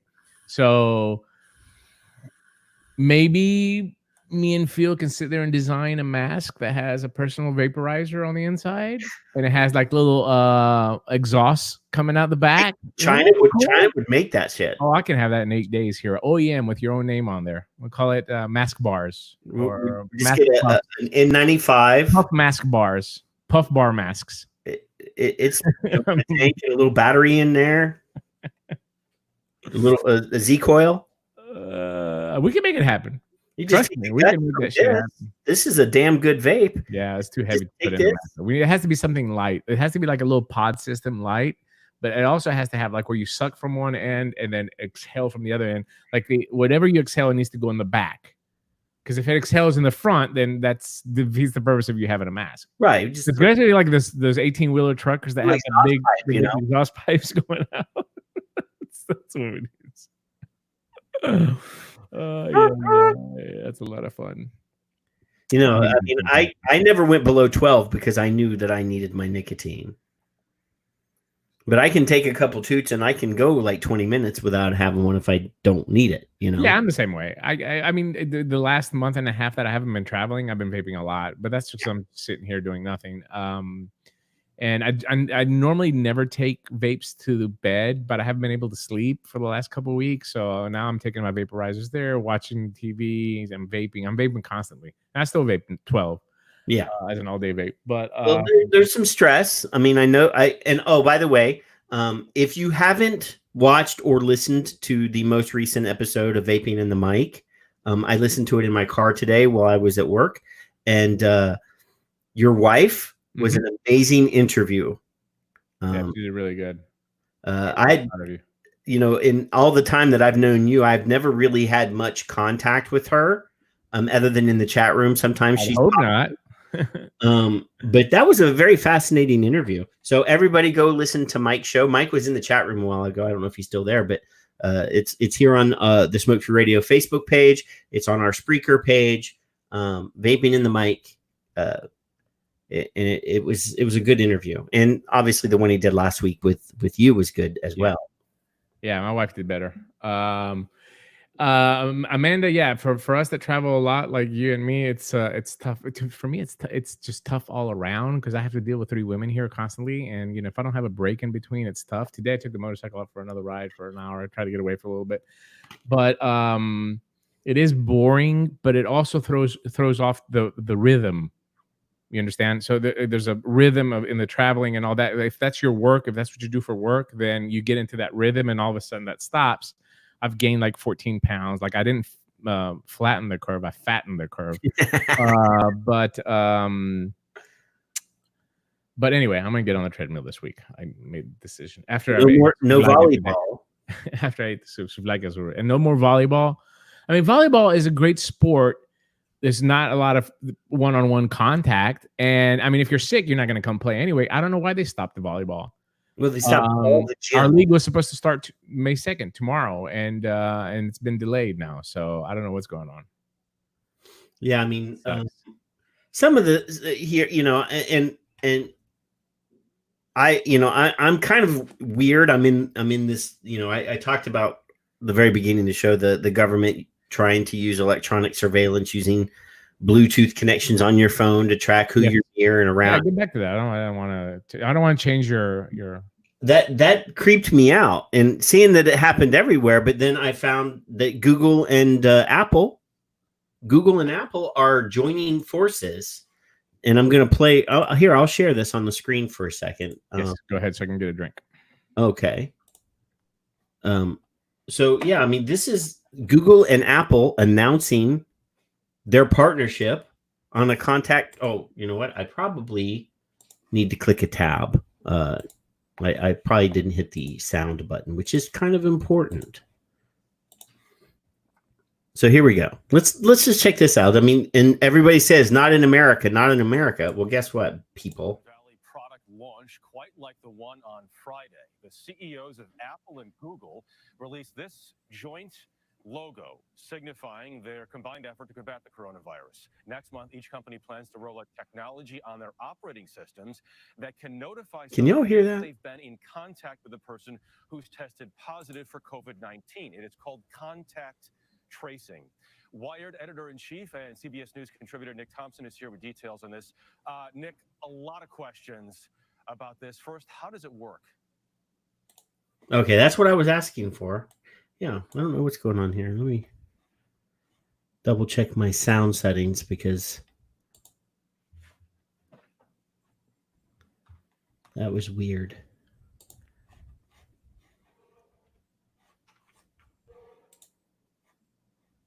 Did you play? Yeah, well, something weird happened and it didn't. Right. It didn't play. But these apps and all that stuff. I mean, Patrick, look, the minute that you get online, the minute that you buy a phone, the minute that you do anything, it's all tracked. They're watching. They're watching. They're listening in on your TV. They're watching on your phone. They're watching me jerk off in front of Pornhub. Right. It's like the minute that you get online, no, it's an app is not going to change anything. I mean, TikTok is the biggest coronavirus of the internet, and everybody has it. You know, I mean, TikTok is literally a Chinese virus. And millions of people have it. What I don't like is the fact that this tracks who you are with. We have never seen a Silicon Valley product. And it's still not playing sound. Yeah, so I'll put the link in the tab. For some reason, it's not playing sound for me on my share screen. I think it's the damn Bluetooth headphones. That's okay. But yeah, but our phones track who we are with. You have that Facebook thing where you can tap it and you can see who's nearby. That could be one of your Facebook friends. The same thing is on WhatsApp. The same thing is on WeChat. It's not like it's something new. I don't understand why. I mean, I wouldn't freak over it. I mean, every app that you have on your phone has some kind of a backdoor. Yeah, I sign my privacy over when you click the check mark saying that you've read the terms of service. Right, exactly. We all have. But it does bother me that I may not be agreeing to shit, and I have my Bluetooth on, and somebody walks by. Who cares? I mean, if they listen to my conversations with Phil on a Bluetooth, God bless them. They're gonna be scarred for life. That's all I gotta say. Dan Donahue can vouch for that shit. I have an Alexa in my bedroom with a camera on it, so yeah, I mean, I get that. But hey Char, what's up? The other one is, you were talking about Google a while ago, and I did a Google search earlier today. And obviously, there's a whole bunch of new pieces about how smoking and vaping causes COVID to be worse, which is, again, runs counter to other claims that we've seen recently that says that, smoking actually could be a protectant, or nicotine could be a protectant. Yeah, I would say nicotine. I wouldn't say smoking. Yeah, not smoking. Sure. And then, you know what? We were talking about headlines a while ago. You know that Wall Street Journal article that was about older vapors turning back to smoking. Uh-huh. The headline changed. I did. On one of the tweets that I saw, I think Matt Culley tweeted it earlier, and I went. That was a paid piece by Altria too. Yeah, and the headline actually doesn't say that anymore. What it says is Marlboro maker warns smokers will turn to cheaper cigarettes. Yeah, I think they got under pressure probably from tobacco-free kids. But when you actually click on it, the headline is still the same. The headline still says That's weird. Older vapors are turning back to smoking. Yeah. But on the tweet link itself, it says something completely different. And this is. I thought it was kind of funny because, that's not even what the damn story is about. Mm-hmm. That smokers will turn to cheaper cigarettes. That's market protecting right there. That's we're protecting our market share. Right. But yeah, I ain't going nowhere. Don't worry. I love it though that obviously. That people don't ever go past the headline. I mean, most of the time they'll do a Google search, they'll just see the headlines. Yeah, they don't, and they don't even click through to read the guts of the article, or even the lead, which is the first paragraph. They won't even read the lead. So yeah, I mean, the headlines is what sells the news. Yeah, and that's just a society. It's just, I mean, I find myself, I have a RSS feed that comes to my phone, and I scroll through it. I mean, my hashtags obviously are revolving around FDA, tobacco, stuff like that. But with so much overload of information, most of the people do that. They'll go through the scroll and just kind of read the headline, and that's it. And they'll expand it. I'll expand some of the stories that I see. Some of them I bypass them as well too. So yeah, here. There's a good piece out that's about Michael Siegel. Headline is anti-vaping efforts may have made coronavirus crisis worse. See that, and you'll see. By the way, for the people that just tuned in, Tuesday night on the DP show, I'm going to have Alex Norcia on. He's a Vice reporter. So it's a good opportunity for you guys to call in and discuss media with him so you guys can understand. BuzzFeed, Vice, Leafly, what's the other one that I saw today? Slate. All these that are picking up pro-vaping stories, fantastic for us. But to give you a reality of impressions, a story from Slate will draw 200,000 impressions over its lifespan, especially if it's something that's controversial like vaping. A story from CBS or Fox will garner between 12 to 14 million impressions. Right. So this is the difference between the two mediums that we're talking about here about reaching. So basically, these outlets are like a Vapor's Twitter feed. You know, like on my best month in Twitter, I had like 1.5 million impressions on my best month, and that was when we were really under the fire. Even that number has significantly dropped now because people just went away now, so it's not there anymore. So we're fighting up against some major opponents. Yeah, and the thing is I know that some of those like Vice and some of those other companies have been recently purchased by different people. So I know that Slate was just purchased by a Chinese media company. Yeah. And Vice, I believe, was sold to... It's an HBO company, isn't it? Isn't Vice an HBO company? Soros. Vice Media announced that it had there's different. So you got to find out who owns these people because there's an agenda. I think more so than that. Of course, there's always an agenda in media, but more so than that, if the outlet is not popular, they have more freedom of reign. Right. So even Bloomberg, believe it or not, does not get that much coverage compared to some of the MSNBC, Associated Press, and stuff like that that's out there. Bloomberg is kind of like middle of the road, like it's in between Vice and CBS, for example.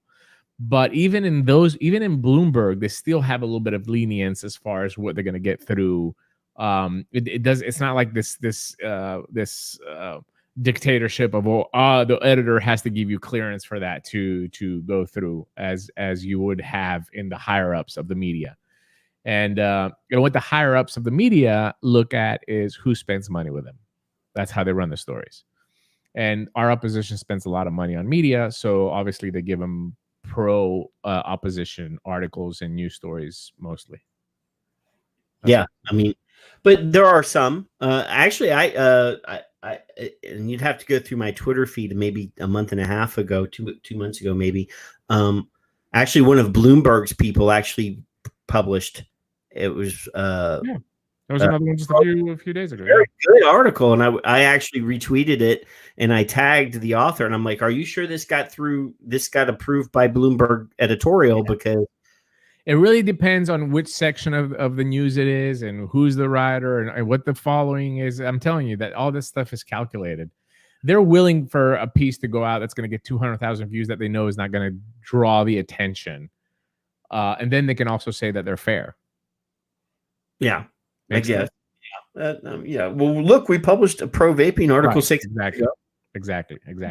And I think a lot of those questions will be answered Tuesday night because I'm more so I don't know everything. I'm looking forward to asking Alex all these questions, but I'm also looking forward to vapors calling in so they can have their answers to their questions as well too. Because I know it has to be frustrating. It has to be frustrating for people to feel that you're cheated, to feel that you're being lied against, to feel like you're being manipulated against by our government and by these news outlets. And it has to be frustrating. You feel helpless.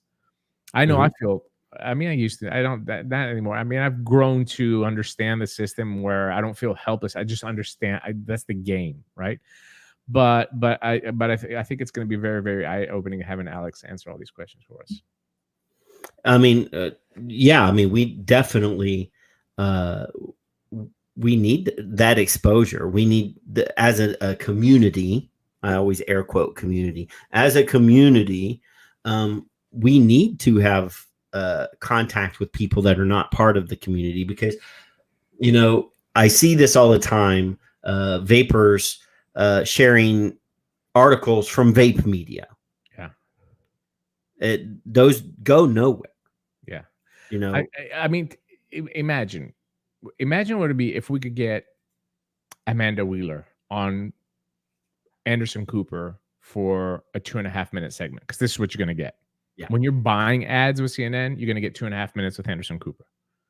And just get on there with her flair and her sassiness and just drop a couple of, good. That draws viewership. Period. Number one.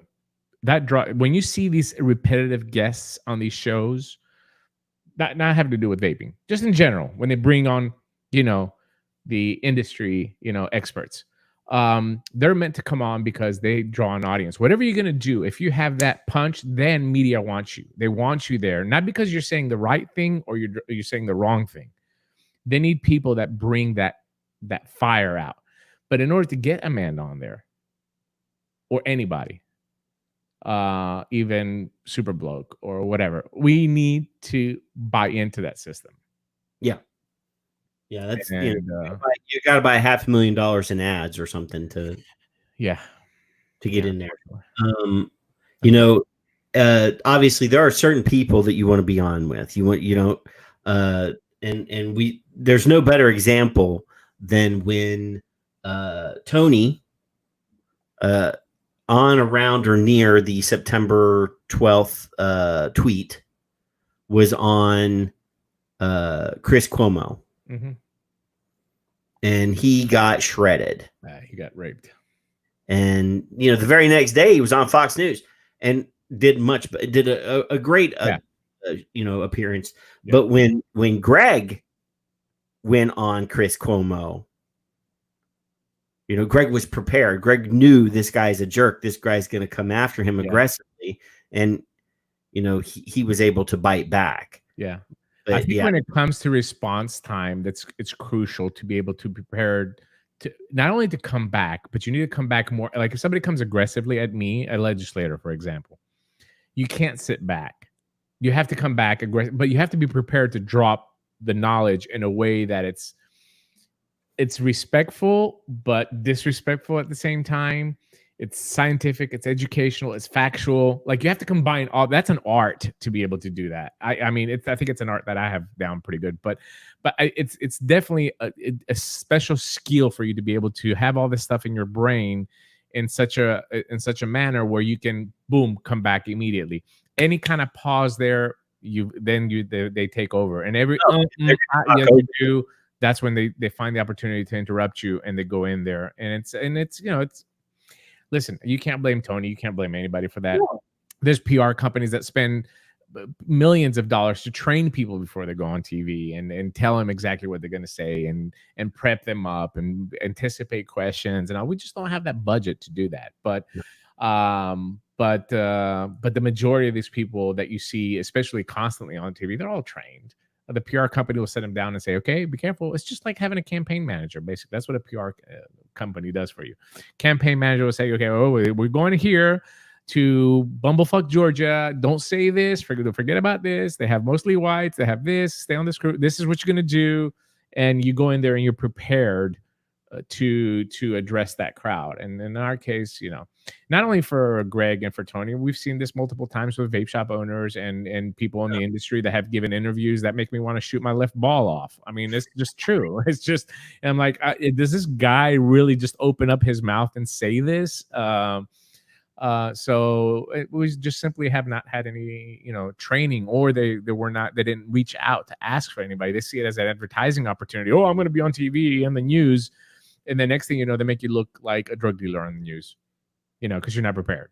Yeah. So, obviously they do reach out to people that they think they can get a aha moment or a gotcha moment from too anyway. Mm-hmm. And they ask questions that they can splice together your responses or edit out the relevant information. So yeah, it's, I would never agree to be interviewed just because I know how that works. I used to work for Gannett. I know how they work. Yeah. What would be really interesting? I don't know if anybody has any PMTA questions, but if you do, Feel free to drop them in the chat, and I'll Yeah, try to 'cause bring I them can up. highlight I that. think this is the flaming topic of it. But you know what we should do next week is we should have a PMTA episode. We should Yeah. have an episode where people come in and basically, like, you know, give my answers. I mean, you know, as honest like as possibly can, and try to help out people through this process. It's something that people should be entertaining right now. And listen, I know it's impossible for everybody to do it. I know. I had a call the other day. Somebody reached out to me, a smaller company out of New Jersey, and they're mostly online. Well, they're all online. They make, you know, a few liquids and stuff like that. And what I realized is that they listen to Facebook, and everybody's saying a different thing, and they're getting their information from these variety of sources, yet so proclaimed, you know, vape specialists, or, you know, the guy down the street that said, oh, I'm following, you know, 3,000 PMTAs or whatever. So they're getting all this information convoluted. And then when you lay it down in a way where they understand it, okay, this is the minimum statutory requirements for PMTA. And I'm going to tell you, you know, at minimum, this is what it's going to cost. Then you can, at least you have the truth, and then you can deal with it. And you say, well, look, yeah, maybe I can go through this, or maybe I can't. What steps do I have to take? Maybe I have to consolidate with somebody. Maybe I'll do 2 flavors. Maybe I'll not do anything. You know, at least when you make that decision based on factual information, and don't make a business decision by listening to Facebook. I don't know how many times I have to say that. It breaks my heart to see somebody jeopardize their livelihood because they're in some Facebook group where some guy told them that this is what you need to do. It's unfortunate. You shouldn't do that. No, yeah, I stayed at the Holiday Inn Express last night, so now I'm a compliance expert. Yeah. I'm sure Char runs into this all the time. I mean, but literally, this person, at least by the end, I mean, I don't think they're going to file a PMTA, but I think this person, after we had this conference call, I think they understood where they stand. And that's what's important for a company on how to make the business decision for the next. You can say, okay, listen, September the 9th, I'm not going to do anything. I'm going to go for another 6 months, a year. You could be 3 years. You could literally be 3 years before anything happens. I don't know. I don't know the answer. What is the first enforcement action going to be? Yes. We don't know. But I'm just saying, all that is unknown. I will tell you, if you don't have a PMTA, you have no future in the industry. No. You know, I mean, whether it's going to be now, a year from now, 2 years now, 3, from a manufacturing standpoint, not a retail aspect. From a manufacturing standpoint, if you don't have a PMTA, there's no future in the industry. You don't have a future. All products, unfortunately, in America that are classified under that category need to have a PMTA to be on the market. Period. Is that going to be streamlined at some point? Is it going to be different? I don't know. Not today, and not in September. Ain't nothing going to be streamlined. Whatever Zara was saying was complete horseshit, and we know this from insiders. By the way, Grogan resigned. Did you hear this? Yeah. One of our biggest proponents. He was the only guy that ever got up there and said the smart stuff. He was one of the best guys in the Trump administration for the vaping industry. I don't want to talk about personal politics. Keep your politics bullshit away. But I don't want to hear your Trumps or anti-Trumps or whatever. I'm telling you, from a vaping perspective, Grogan was our number one ally in that Oval Office. He stood up for our industry, and he understands this industry. And unfortunately, he's resigning. I don't know why.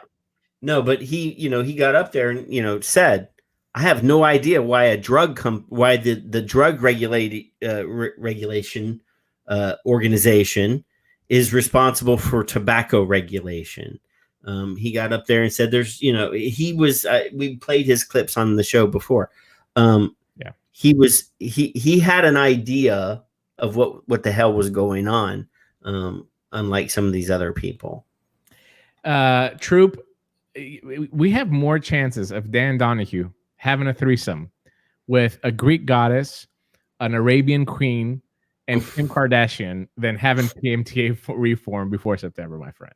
And you're my friend, and I'm being completely honest with you. There's going to be absolutely no PMTA reform. None. There's nothing that's going to come out from the FDA that says, okay, you have to do this now. Well, they got the COVID. They got the House and the Senate that are refusing to even come to Washington, D.C. and do their jobs right now. It literally would take an act of Congress to get PMTA reform done. And they're not doing their job. So, we've only got 3 months, and they don't do anything in 3 months. So pick up those questions really quick. All right, Dan says, "Do you think UL will stop shipping caliburns?" Fuck no. Are you kidding me? Are you? That's their bread and butter. Nobody's going to stop selling caliburns. Definitely going to be sold here. Definitely going to be in the distribution as well too, unless a packet is seized. And even if a packet is seized, I think the distro is going to have enough product inside the market here to continue to sell that until the next hottest product comes out. But for UL to stop, no, that's just not going to happen. It would have to be a specific order from the FDA to go out and seize this product at customs, which we haven't seen yet. It has not happened yet. It's only happened once in vaping, and that was back in 2009, I think. 2007. Yeah. 2007, the case was settled in 2009. Yeah. Bruni is asking about overseas companies ignoring the PMTA even though they have to submit. As far as liquid is concerned, we saw just the other day Vape Club UK, huge company, and one of our biggest distributors for Inikin products in the UK, and great guys as well too. They got a warning letter from the FDA. So I think more and more as these letters are going out to these companies, they're going to have to realize that, hey, we got to be careful here what we do. If you send an individual packet to a consumer here from Europe or China, whatever, 99% of the times you're not going to have an issue. But what happens is that when you make a financial transaction, is what the FDA is doing. They're going on there with a credit card and they're buying this stuff without age verification or product that is not registered. Then you run into these situations, and that's what happened. As far as the Chinese companies, I can only speak of the companies that I do know. I know that we're filing for PMTAs. I know that Joytech is working on a PMTA. I know that Smock is working on a PMTA. I know ALD Amaze is working on a PMTA. I know come on. I know that Kangaroo's working on a closed system PMTA because they manufacture for big tobacco, this particular product for big tobacco. And there's one more that I know for sure. I've had quite a few Chinese companies reach out to me for PMTAs through my company. And I run into this issue. A, they just want all the information for free, which is not going to happen. Or B, they don't understand the process because of the translation. So once again, they reach into their WeChat. WeChat is the Chinese Facebook. They reach into the WeChat and they get in these different theories from different people. So it's really frustrating for me because I tell them, no, this is the way it is. And then immediately they say, well, this person said. Like some of this stuff is going to go in the book that's on WeChat because it's really, really funny. But I do have a text from somebody that sent it to me like a couple months ago that said, oh, everything is okay, my friend. Trump got rid of all the rules on vaping.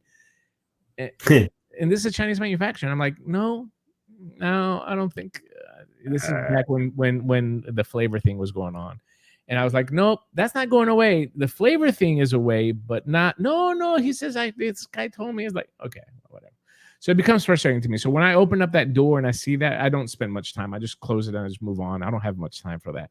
But the same thing that can go for U.S. companies as well. So I work with just a very, very handful of companies. I don't open up too much because I get frustrated. I get frustrated when people try to manipulate the system, and we can try to bend it a little bit, but to manipulate it, it's going to be very, very hard. And I mean, literally, blue screwdrivers were noted in the latest FDA guide. The blue screwdrivers that come in the RDAs were actually, I was floored. Tobacco product. I was floored to actually see the term in there because we laughed about that like 3 years ago. Somebody had made a meme that had cotton and a blue screwdriver, and it says, "What is next, FDA? You going to call this a tobacco product?" And guess what? They just did the blue screwdrivers. So is the Phil Demi tool, is that going to be considered a tobacco? Yes, absolutely.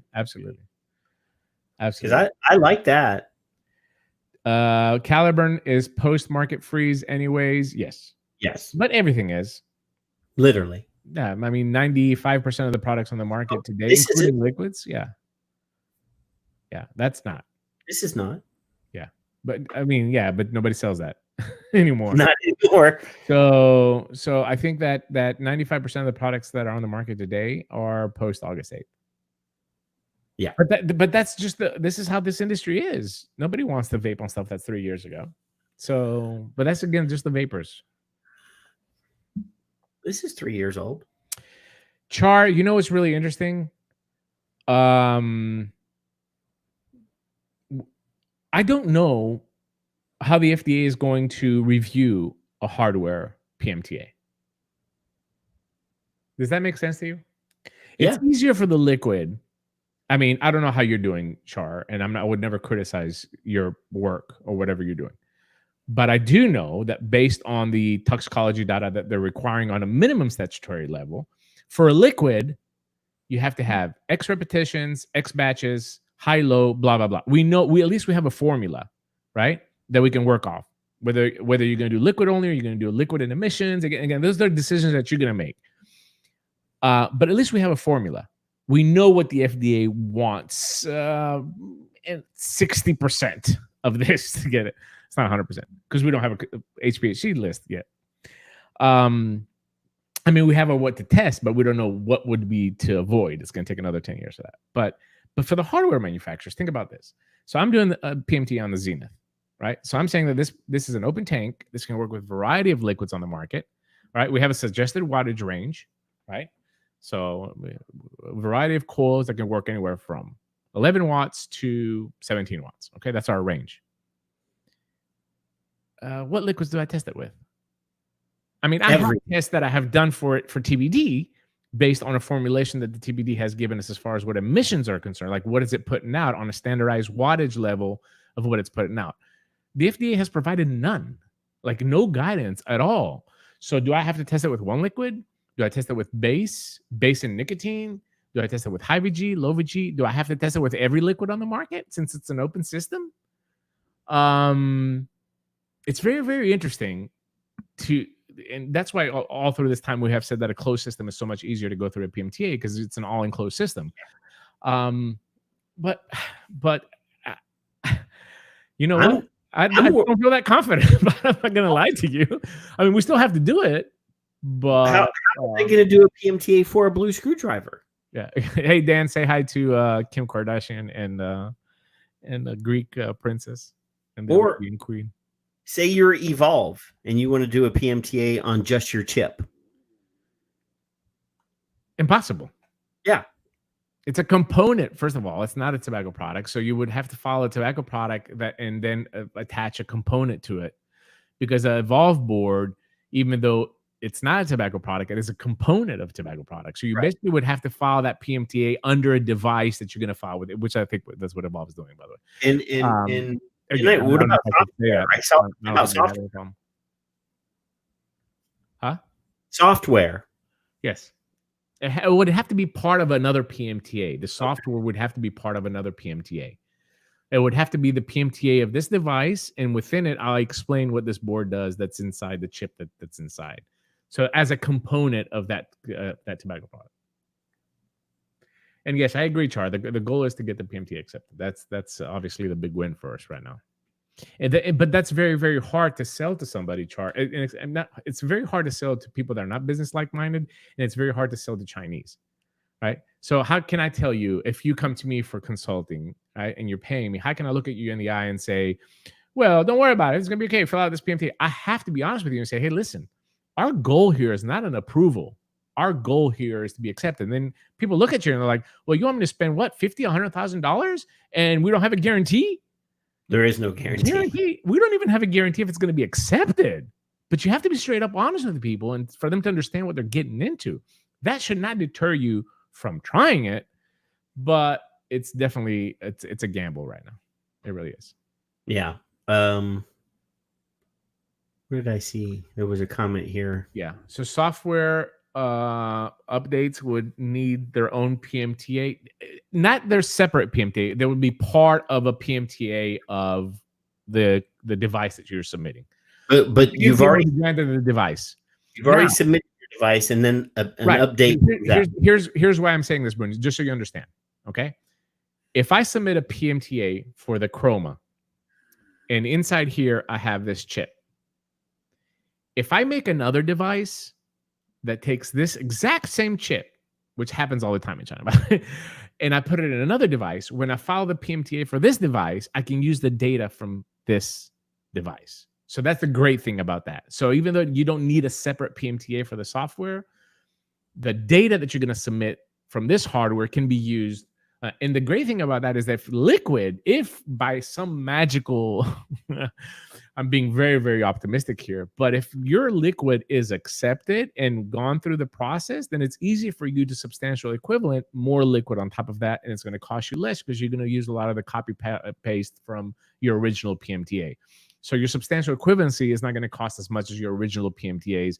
If you only put 2 liquids inside, it costs you $70,000, and it's approved. Then your subsequent the next liquids that you're going to put on top are going to cost 1/5 of that cost to get it through, because all you're going to change is the formulation of the flavorings that are in there. So hold that device up again. Which one? When you were just holding up. Is that the new one? No. I got a new one here. That's the Chroma R. This is the Chroma A. This is the old internal battery one. I bought that mystery box from Fluid Vapor, and it had like a bunch of old goodies inside. Did you see that? No. Oh, it's really, really cool. So he put like a bunch of retro gear that he wanted to get rid of. It's like $150 worth of stuff, and you pay $35, and it's mystery. You don't know what you're gonna get. So I opened it up and it had like a bunch of drip tips, like old style drip tips like that, which I love because they're all 510. It had wire, it had some mechanical mods, some clone RDAs, some old RTAs. And in my box, I was lucky enough to get another cyborg with a DNA point. Yeah, I love that device. Yeah, so I had one already here. I had one of the prototypes here back from when I was doing the review days, and then I got a new one now, so it's gone back in my collection. So it was pretty cool. It's a really, really cool idea. But the reason why I bring it up is because it had all these nice 510 drip tips inside that I love. I love long drip tips like this one. Mm-hmm. So you see how long that is? Like you don't see that in the market anymore. Everybody wants those stubbies and stuff. You put your lips and you're touching the tank, and you're gonna get Corona with that shit. Get your hair stuck in the thing from your mustache. Yeah, there were like 20 pink drip tips in that box. No lie. He knew that was your box. No, I don't think he did, because they had other colors as well too. I think they just grab. I think they have a bunch of stuff and they just grab and just throw it inside the box. Yeah, I think the last thing I bought from him is he was the Golden Greek distributor. Oh, you got fucked there too.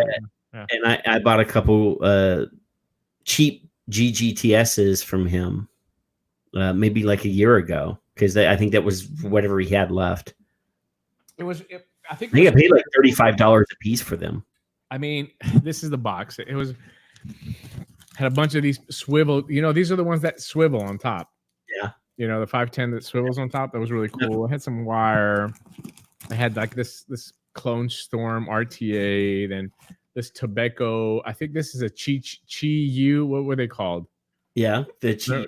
Yeah, this is a Chi U clone. Yeah. A coiling rod, a mod holder, more drip tips, a kick. It had a kick in it. I have one of those right here. Yeah. It was cool. I mean, it was kind of like nostalgic, Yeah, Rob's he probably has a whole warehouse full of stuff that he needs. Yeah, he's a good guy too. So I was just trying to help out a little bit. So yeah. So it was good. Oh, there it is. Yeah, there's. And if the company released an updated software from a machine already past PMTA, does that need a new PMTA? No, it just needs an amendment. That's all. It's basically like you, Bruni. It's basically like you having you make a vanilla custard, and you have it on the market, and all of a sudden, your vanilla bean flavoring company bankrupts because 2 of the employees got Corona and they shut down.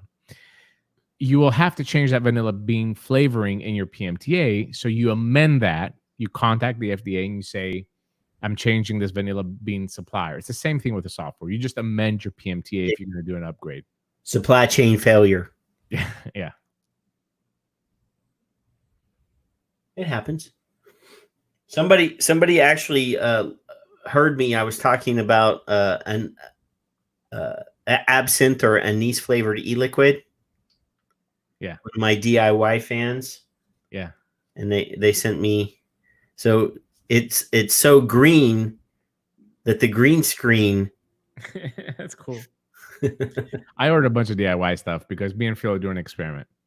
So we had a DIY episode on the Smoker Show, and so Jennifer made me a liquid down in Florida that was really good. I vaped the whole thing: frozen pineapple, orange, boosted for MTL, 60% PG, and she used 3% WS23, which apparently it's a lot, but I like it. That's my comfort level. Like usually they use like 0.9% maximum WS23, and she put 3% in this, but it was fantastic. Pow. So Phil said we should just order the stuff and make it ourselves, just to show that we can do it. You know, I mean, you never know what happens, right? People might be in a remote area that can't get product or whatever, just to show them how easy it is. So I did. I placed an order for Bull City Flavors. I placed an order at Heartland. I spent like $160. I got VG, PG, Nick. I got the flavorings in today. They just came in. I haven't even opened it yet.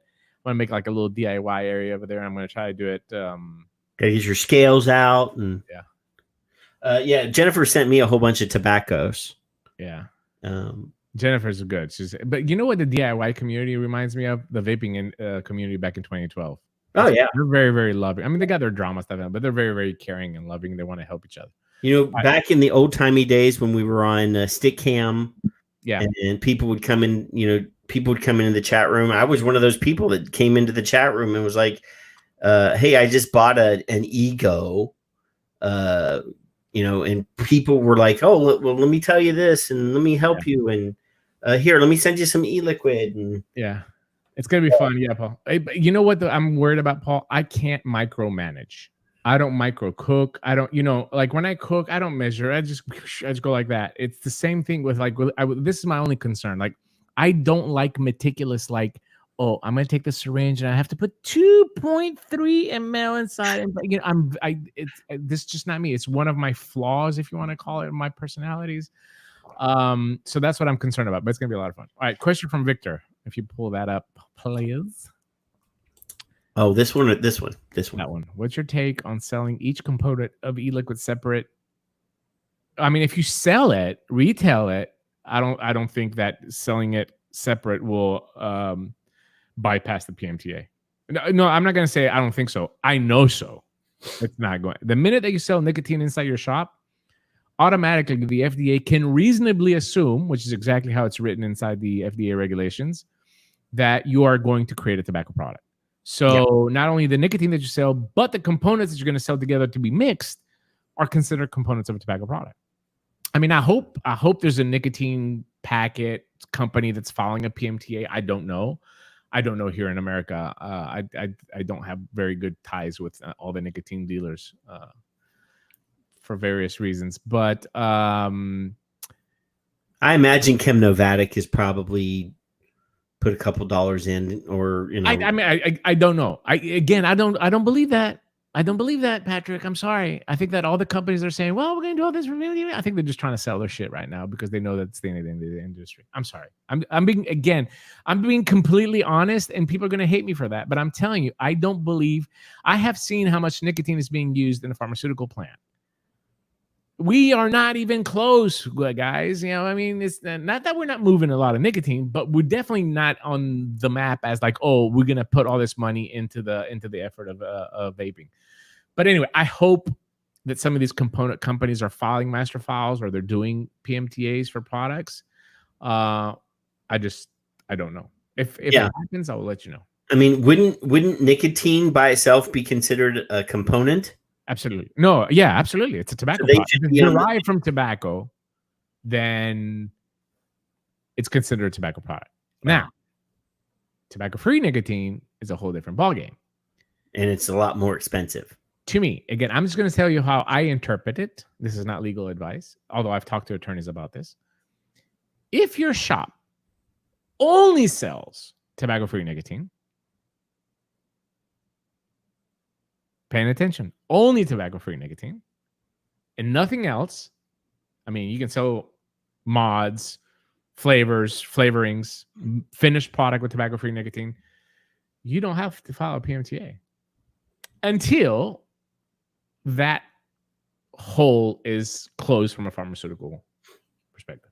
Yeah, no, I mean, would that be a year? Would that be 2 years? I don't know. But key here is that you can only sell tobacco-free nicotine. Yeah. Only sell tobacco-free, and it has to be marked. Like all your hardware has to be said. Product is not made to be used with nicotine. This product is not made. Like everything has to be done like 0 milligram. If only you sell 0 milligram liquid, the FDA can't do anything. No. You're not captured under the FDA. But I believe, and legal experts agree, that will probably get a short term, but in the long run, they're gonna close that up. Right. And I even told Jay from Five Ponds when they came out with their, it's not TFN, but their tobacco-free nicotine e-liquid. I said, why is it only up to 6? And he said, well, it's more expensive. It's really expensive. 5,000 a kilogram. And I said, the but one that Five Ponds uses is good because I've had tobacco-free nicotine that's not good. No. This I've is had good stuff. It comes TFN. from Germany. It's really, really good. And I said to him, I would be willing to spend more on it if you would make it in 12, just because if you're the only game in town, people are going to be willing to spend more money to get what they want. Yeah. Yeah, I agree. HR 2339 is not going anywhere. No. So let's not spend, I think a lot of vapors are spending too much time on it. All right. So Char says she's following unflavored Nick 10 mil up to 36 milligram. So yeah, you could use that we do that in Europe. Like our Nick shots in Europe are 20 milligram finished product in a 10 mil bottle. The problem is, Char, the problem with that is 36 is actually better here. In Greece, the problem is that I can pick 2 Nick shots and put them in a 60 mil bottle. I have 6 milligram max. I can't make it higher. You understand? Mm-hmm. If I don't put any PGVG, if in a short fill, a long fill, a short fill, a long fill I can get 6 milligram, short fill I can get 3 milligram. That's it. That's all. You can't make a 12 milligram with Nick shots. That's a problem. You can't make it higher. So it has to be. Yeah, I don't. You remember Sapphire nicotine? They had these little tiny bottles of. And you had to go on their website and type in what your target was and how many bottles of this you needed to do to get to that. Yeah, it's a pain in the ass though. For Yeah, I always felt kind of sketchy, but if I wanted the company that made the liquid that I wanted only went to 6. The problem is that it changes the flavor. Yeah. So even if I take a short fill from the UK and say I'm going to add more nicotine to it, well, it's not designed. It's a formula that's been designed for one Nick shot. So if I add more, the flavor is going to change. You're diluting it. It's a huge mistake of the European Union. This is a huge burden on the vapor the short fill model. I understand why vapors did it and why the industry did it to survive, but it creates a huge problem for new vapors. 10 mils are making a comeback, believe it or not. I released the line in my stores in Greece, the Tasaki, which is the tobacco line that I have that's very, very popular. And I went through the TPD process and I released them in 10 mils as well too. And I did that because I can get them up to 20 milligram. And we're seeing a resurgence of the 10 mil come back because somebody wants to get that 18 milligram in an Inikin T20 or T18. That's a great starter kit to quit smoking. So you got to have that 18. I can't get them there with a short feel or a shake and vape as we have them there. So I just went through the process and I started producing them now. And a 10 mil bottle is perfect for me though. That's 2 days. Yeah, I think at 18 or 12 milligram, I think 10 mils is great for 2 days, and it's convenient. It's small. It's but it's hard. Like all the vapors, like, I don't want 10 mils because don't forget that at the time, most of the people were vaping 3 and 6. I want this big 120. You got to understand that most of the people were vaping 3 and 6 at a time. So of course they wanted bigger bottles because they were using these RDAs and these tanks that were vaping to 10, 12, 15 mils a day. But we're seeing a change in that now with Nick Salt. A lot of people going back to small devices, which again, that's great. Whatever you're using is fine. But again, it's not profitable for the vape shop. It's very, very hard. Tim says, that's all my store ever done. 0 liquid. But you have Nick pods and they add them. Yeah, I get it. Yeah. I mean, in Illinois, they have to do shit like that because of the fucking 10 mils are terrible for those with arthritis. I think it depends on the bottle, Bruni. There've been some 10 mils that are a pain in the ass. You're absolutely right, my friend. I ain't gonna lie to you. Yeah, They're some very, of these very bottles are really hard, but these bottles, like this is the bottle that I used in Greece as well too. This, of course, is from Alpha Liquid, but this bottle, it's very, very soft, very, very easy. I don't know, it's just a different type of bottle. It's not that clear plastic that's very, very hard to squeeze. This is more squishy. This is more squishy. yeah, I'm trying to remember the name of the plastic, the really, really hard, the squeeze. Yeah. I got some liquid from Clinton, G2. And those bottles are like rigid almost. Yeah. LDP. Yes, thank you. Yeah, the PET is the softer one. That's the ones that I got. That's the ones that I got for my 10 meals. I mean, we have to put them in boxes in Europe as well, too. It's another pain in the ass, and it just drives up the cost. So in Greece, I have to sell a 10 meal for $5.85. I can't get it any cheaper. It's $1.24 tax to the government right off the bat from that price. $1.24 tax for that, right? And then I have to pay for the box. I have to pay for the bottle. I have to pay for the filling. I fill in Bulgaria, transportation costs. You know, I mean, there's just so many costs involved to get that. This 10, just simply 10 mils of liquid into your tank. There's like all these costs that go along with it. It sucks. It's horrible. But that's just the reality of the vaping industry today, man. We have to adapt, just like you said earlier, Bruni. We have to adapt and make it happen. And listen, I do believe that vape is not going anywhere. I tweeted it last week, and I strongly believe that vape is not going anywhere. It's just No, the commercialization of it as we know it is going to change, and we have to. My biggest dream, my biggest fantasy is I want to see 30,000 to 50,000 PMTAs by September the 9th going to the FDA. That's what I want to see. That's at least a decade to get just to get. That's the next 100 years for the FDA. Can we that's get accepted though? 30,000 substantial PMTAs. I'm not talking about PMTA because there's been a lot of PMTAs submitted that have been rejected already. Or is this guy just sitting in his basement, just filling out some paperwork, thinking that he's filing a PMTA? You know, and there's other people out there that are taking people's money, submitting just really horrible PMTAs. It has to be a substantial PMTA. We know what a substantial PMTA looks like, or we can get close to it. And then there's levels within that category of the minimum statutory requirements of how deep you're going to go into every level. So a good substantial PMTA, what I would call a C plus PMTA, a C plus PMTA. Can we get 30 to 50,000 C plus PMTAs in the FDA? I think we have a really good chance, whether they accept them or reject them. I think they're both wins for us.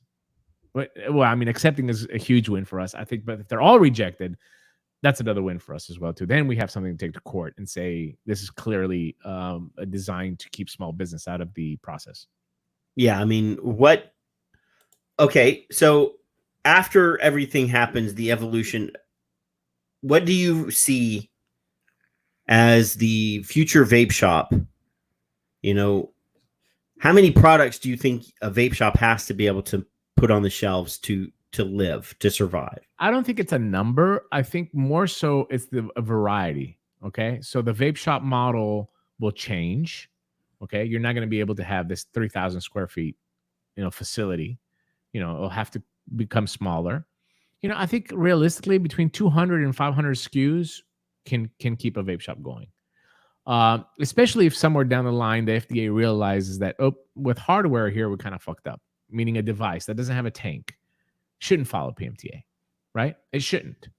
It's a technology product. It should have an FCC, that's what we're doing. We're following only the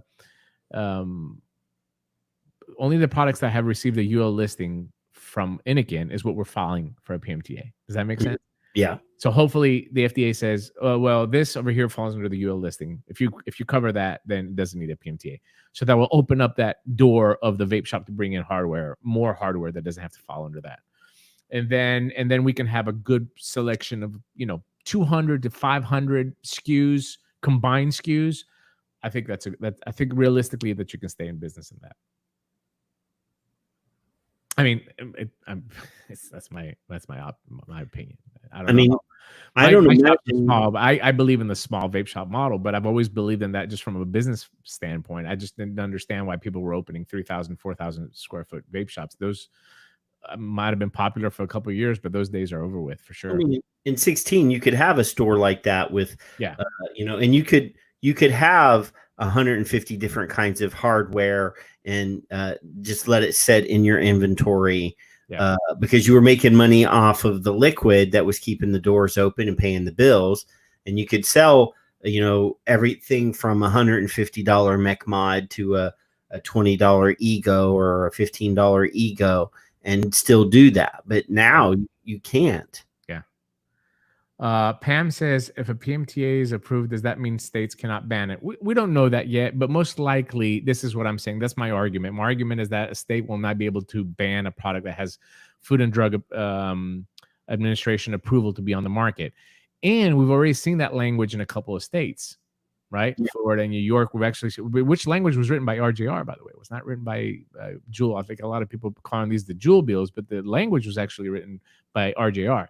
So that signifies to me, again, I'm just looking at the signals. It signifies to me that RGR feels very, very confident about their products receiving a PMTA. They also feel very, very confident that states will say, well, if your product has authorization from the Food and Drug Administration, then you, of course you can sell it inside here, because that, if they don't, that opens up a different legal strategy for big tobacco. Big tobacco will say, well, hold on a second. Cigarettes have market authorization to be on the market. They're grandfathered in. Yep. Now, this product that has authorization that's actually less harmful than cigarettes, you're not allowing it to sell. So that opens up legal challenges for the states. And I think privately this has been presented, and that's why we're seeing that language go into the states. I will tell you, I will be the first one to get out there and represent anybody in a state that would try to ban a product that has FDA PMTA. Right. We would become millionaires. You know what I'm saying? No, I know that the New York bill has that specific language included. I think California, even the flavor ban. San Francisco, so one of these. I don't know if it's Florida. Already it might have been Florida too. I don't know. If the flavor ban goes through, or the flavor ban, it's banning flavors that have not been approved by the FDA. Right. Yeah. So it would definitely slow down all the state legislation bullshit. It would slow down a lot of people. And basically, a market authorization is an admission by the FDA that this product is less harmful than cigarettes. You cannot get a PMTA unless your product is less harmful than the existing traditional combustible cigarette that's on the market. That's what a PMTA does. It grants you authorization to come to the market with a new tobacco product that has been proven to be less harmful than cigarettes. That is the definition of it. So the moment that it's granted a PMTA for our products, immediately the FDA has basically admitted that our product is less harmful than cigarettes. Same thing as IQOS. IQOS is going to ride this fucking IQOS train here in America. Stick it to us. But that's the marketing strategy of it, right? So at that point, I think that any politician that goes after a product like that would be committing political suicide. Right. No, the issue is, like, for example, the MRTP, which is, just you get your PMTA, then you apply for the ability to make those reduced harm claims. Correct. That's what the MRTP is. And IQOS hasn't even gotten there. Modified tobacco product risk category, that the threshold to pass is extreme.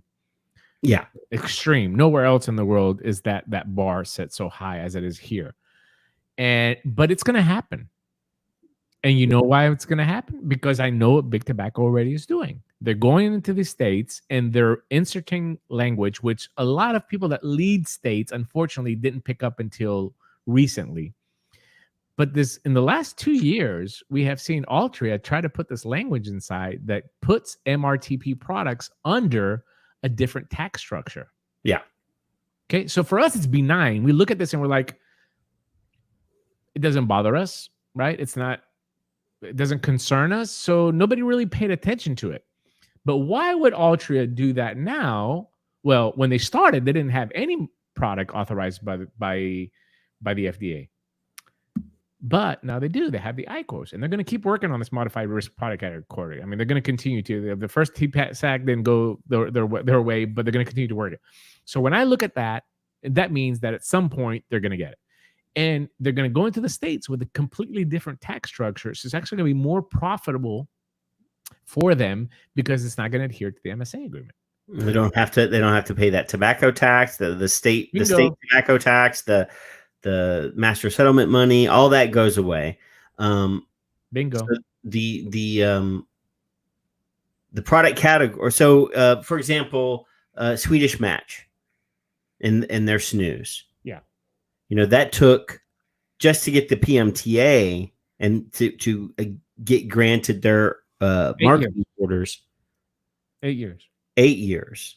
Plus 20 years of science to go behind it, okay? Right, yeah. Well, even more than that. But, I mean, they spent all this money that went through several different presidents, and every time a new head of the FDA showed up and would ask for more tests, I think I heard the president of Swedish Match drop a number like over $100 million combined, including all of the science that they've paid for and everything over that 20 years and their, PMTA specific stuff. And it, how many pages is their PMTA? Mm-hmm. It's ridiculous. And how many, they did not get their MRTP. Yeah. No. And they got granted MRTP, but not the exact language that they asked for. No, it was modified by the FDA, right? Which is it's really unfair for the company. I mean, it really is. No, but so for example, in the population impact studies for the PMTA, yes. Behavioral study. How the hell do you even do that?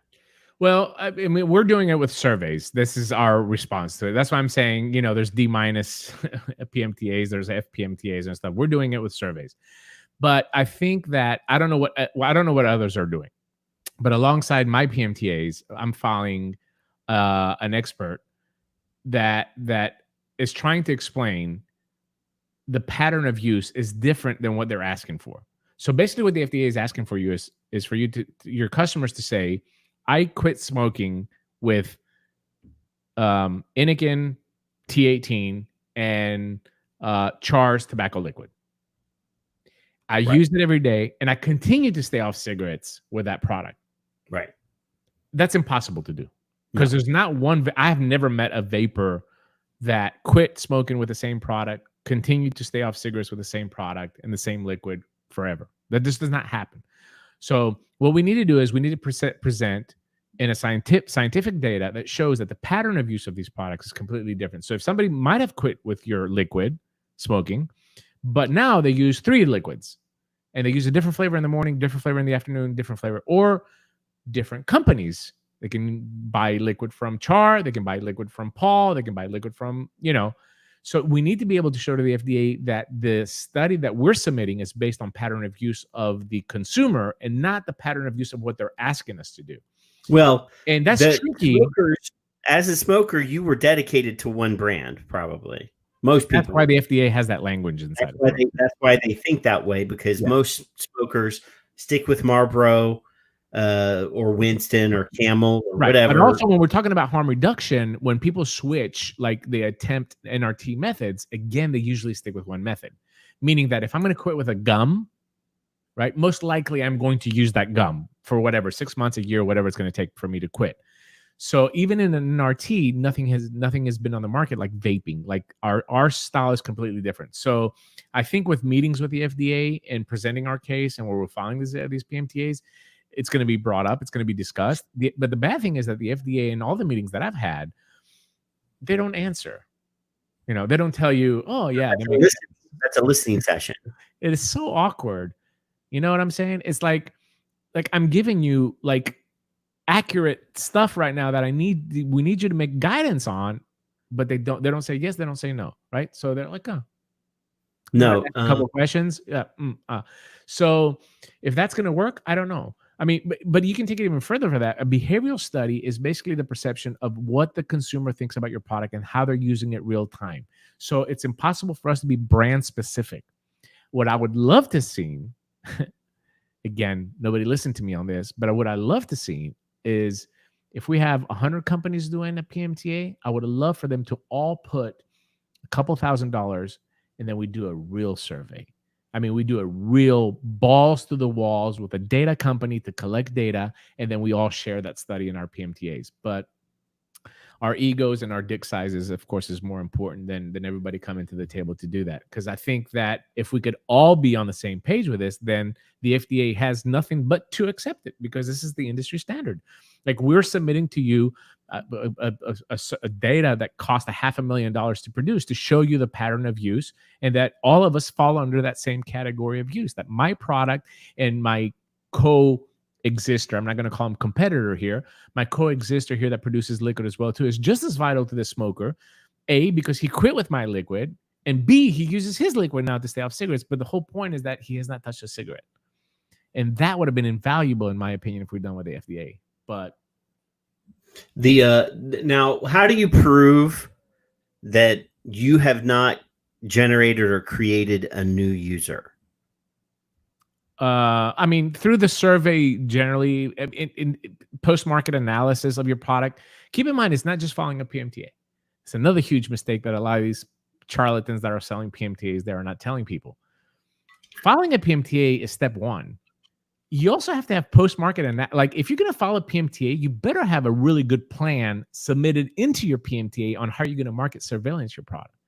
In fact, whatever IQOS had in their original PMTA was actually upped by the FDA. So they had to go back and amend it to provide more data to the FDA of how they're going to market their product on the market. And then you have to submit twice a year to the FDA reports on your product that is currently being sold on the market.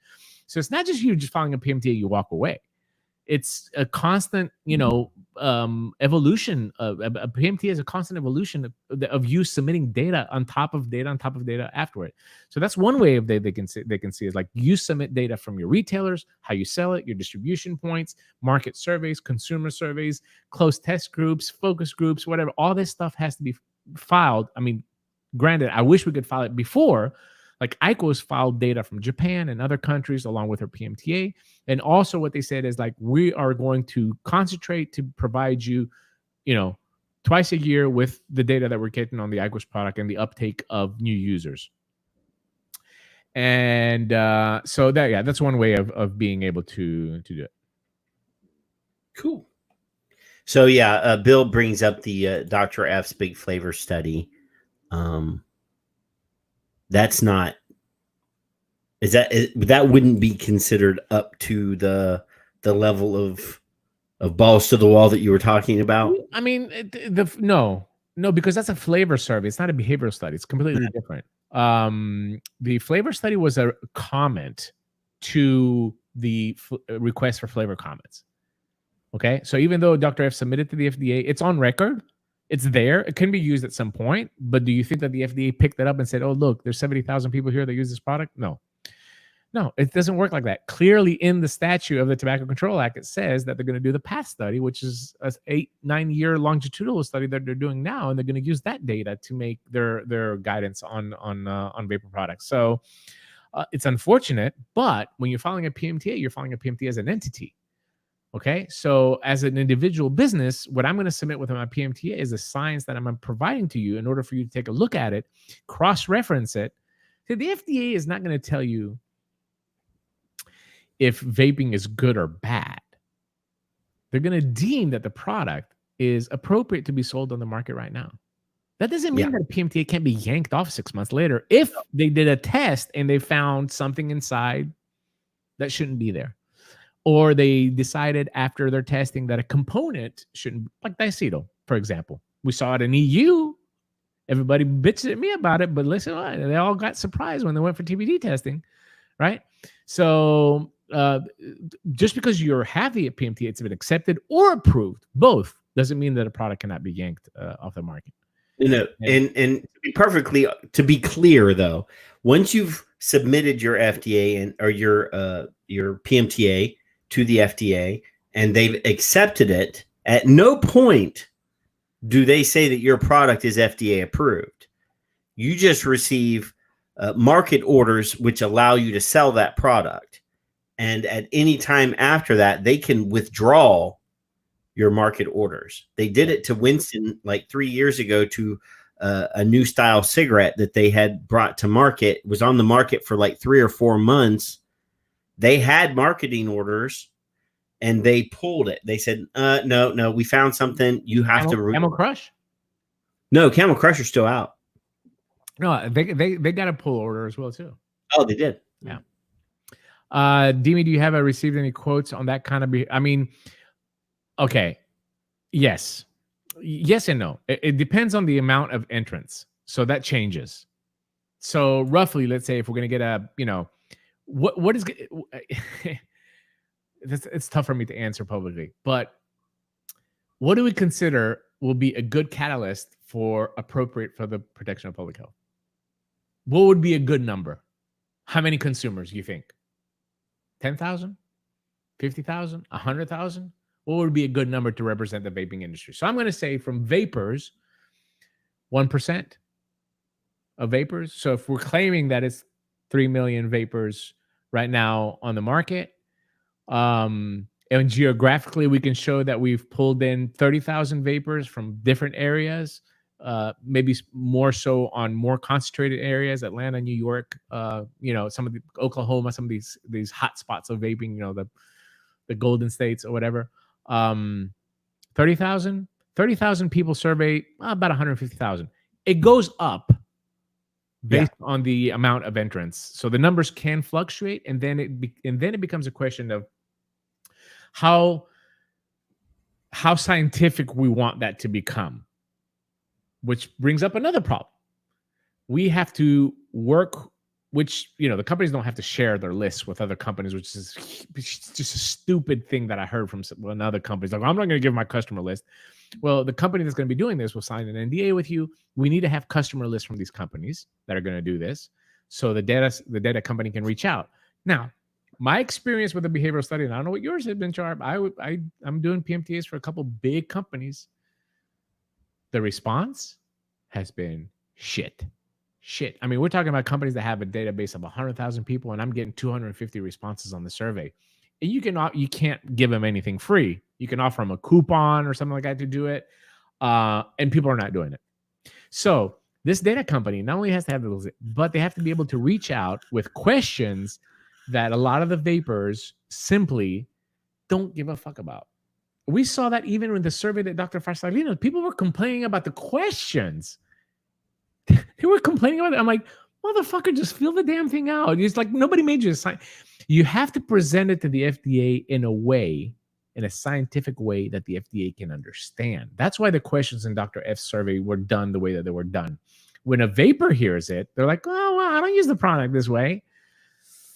So again, that creates other issues as well too. How we're going to incentivize, how we're going to be able to get these people to fill out the survey and stuff like that. It's a very, very complicated process, Char. Unfortunately, it would be the best thing for us to do, and it'll also give us another out with the FDA saying, "Hey, listen, this is how people use vapor products that are staying off cigarettes, and it doesn't fit the way that you're asking us to do it." If they dismiss our PMTAs because of our behavioral study, it's all our fault. That's all I'm saying. And we only have I answer your question, Char. It's very hard for me publicly to, maybe we'll talk privately sometime. And that we have 3 months to do it. Yeah. No, I mean, the time it's a crunch. I think it can be done. I just don't think realistically we're going to be able to get, I don't know who's following a PMTA. I mean, I know people are telling me they're following PMTAs. I don't believe most of them.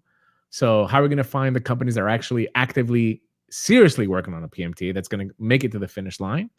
How do we get them all together? And then how do we fund this equally that we can create this really, really good behavioral study on vaping? We're not giving a behavioral study in your product. It's not product specific. It's the pattern of use of consumers that use all the products of the companies that are filing a PMTA. But it's to get 30,000, just throwing that number out there, that's the one you used, just to get 30,000 vapors to dedicate 5-10 minutes of their time. Yeah. It will be an extensive survey, and it has to be a scientific survey. Like, so there'll be questions inside there that are purposely worded that way from the data company to extract the information that they want to be able to create this chart of what we're trying to show. So are there enough labs? No, not really. I mean, again, I don't know what everybody's doing scientifically as far as toxicology is concerned. I mean, we can debate that all day. I'll tell you, I mean, I'm still in the multiple test camp, even though some of my clients don't like it, and some of my clients are not doing it. But if you want to get it done, you can get it done. Even with a COVID thing, if you want to get lab, because there's not that many people going to file, Bill. But then again, I don't know what everybody's doing for toxicology and emissions. I mean, I don't know. Yeah, because there's some things can be bridged. Some things can be bridged and shared and used, but there's toxicology and emissions can't. It has to be product specific. On product specific testing has to be done for each product, and you can't bridge that shit. You can file CAS numbers in toxicology of individual components with a master file with the FDA, but the FDA wants results and emissions on the final tobacco product. So you can have Capella's info here and nicotine rivers information here, but the minute that you mix it together, now we need the testing for a different chemical now. Yeah. So I don't know. I mean, to me, the most expensive part of this is the toxicology and the emissions testing of liquid by far. And that's where most of the doors close when you get into that, because I think people think that the FDA is going to accept some rinky-dinky. That's just not going to happen. This is stuff that they understand. This is numbers that they look at, science, right? So they can look at the traces of whatever component we're looking in this 59, HPHC list that they gave us, right? So this is stuff that they can actually visually see. If you submit a single test on a single batch, I don't think that represents the accuracy of your product. I mean, you might think it does. I don't think it does. And I think that there's people out there that believe that they're going to be able to get through that. I just don't know. Hopefully, maybe the FDA comes back and says, well, we need more. So that gives you an out to do it. But I think if it doesn't meet the minimum statutory requirements of filing a PMT, it might be flat out rejected. Yeah. Without being accepted going in there. Yeah. Victor's asking about the number of labs. There's only a few labs. Well, there's at least 5 that are price gouging motherfuckers in America. I think total in America, about 12 labs are doing work right now. A few more have popped up since this announcement. They saw the opportunity to make some money. 4 or 5 of them, including a couple of big ones here, are just fucking douchebags. And then internationally as well too. I use a lab in Canada. I use a lab in Greece. There's a couple of crooks in the UK that are really reaming people for these tests. You just have to know and be careful. But there's definitely labs that can do it. Science is science. You can do it in Russia. You can do it. I mean, most of the stuff that IQOS submitted with their PMTA was done in Switzerland at their research facility. Well, they have a big fancy facility there too. That's their tobacco technology. It's very sexy. Center. It's a very beautiful building. $435 million a year budget. Yeah. 83 scientists working full time. So yeah, the obviously when you have that money, you can have your own lab to do all of your own research, and obviously they're a tech company, so obviously they're more. Yeah, but science is science. I mean, to them, the FDA doesn't care if Altria did the science, because science can be double checked. Right. A number that you're going to get out of a machine can be double checked. Right. So it wouldn't make any sense for Altria or anybody to lie. I mean, there might be people that think that they can copy paste the results from one liquid to the other. Trust me, for me to tell you that means that it's actually been discussed. So they do HPHC testing on one liquid, and then they use all the same results for the next 1,000 liquids that they're going to file inside. I mean, that's ridiculous. You think the FDA is not going to see that? Yeah, they're not going to put those pages on top of each other and see the peaks. I'm just saying it has been discussed, and I've heard it within the industry as well too. And I think that's just ridiculous. Well, and that you have multiple batches, and you have to have repetitions and different shelf stabilities, and product like And we're filing zero, which is another mistake, in my opinion. But now we're in the boat, so we have to file it. I think it's a huge mistake for the industry to file zero, but everybody's doing zero and high, right? I mean, I don't know everybody, but what we're doing is low, high, and low, they're putting zero. We shouldn't have put zero. Should have been 3 or whatever your lowest nicotine level is, and then your highest. But why now, would you test zero to start out with, since now you're basically saying that zero is a tobacco product as well, too. Yeah. Guess what? There's a few companies, big money companies that didn't file their 0 milligram nicotine product. I'm just saying. All you gotta do is just do research or talk to the right people. They didn't register their zero, or did I tell you who it is? You can go look it up. There's a big companies. I'm not big tobacco companies that have not zero register 0 nicotine. Yeah, but that I figure you might as well register everything you sell. If I was registering product, we're saying 0 milligram is not tobacco product, then why we're registering it? But you just admitted. Why are we making that argument? Is what I'm saying. That's all I'm saying. Is that there something that these other companies are doing that we don't know? Are we basically shooting ourselves on the foot by saying, "Hey, is that maybe taken away from a court case in the future?" Could be. I don't know. I mean, I personally don't think 0 milligram nicotine, the 0 milligram e-liquid, is a tobacco product. That's my personal opinion. If we all agree, then why are we following him? No. How many companies do you think will just wait until the last minute thinking they'll get another deadline extension? Oh, the majority of them, yeah. Yeah, there's a bunch of people. And I don't blame him, honestly, Bill. I mean, as much as I like to be the harsh drama guy, I don't blame him. I mean, look what the FDA has done for the last 4 or 5 years. It's just jerked us around, Extension. And I don't know that Grimm will agree to another extension, though. Oh, it depends on the circumstance. Well, that's true, but if everything returns to some sort of semblance of normalcy in the next month or two. Apparently, COVID did not stop RJR or Fontum from filing PMTAs, and Jules will be in there pretty soon as well, too. Yeah. So it's going to be very hard for us to go and ask for an extension. The extension was asked by FDA. It was not asked by us. No. Yeah. Right. And then all the plaintiffs on the case actually filed a brief, or they filed a letter saying we will not contest this extension. Yeah. And then the very next day on Twitter, they were bitching about the extension. Yeah. How dare you? Right. But they did file a letter saying. You think Big Tobacco wants an extension? No, I didn't. They don't care.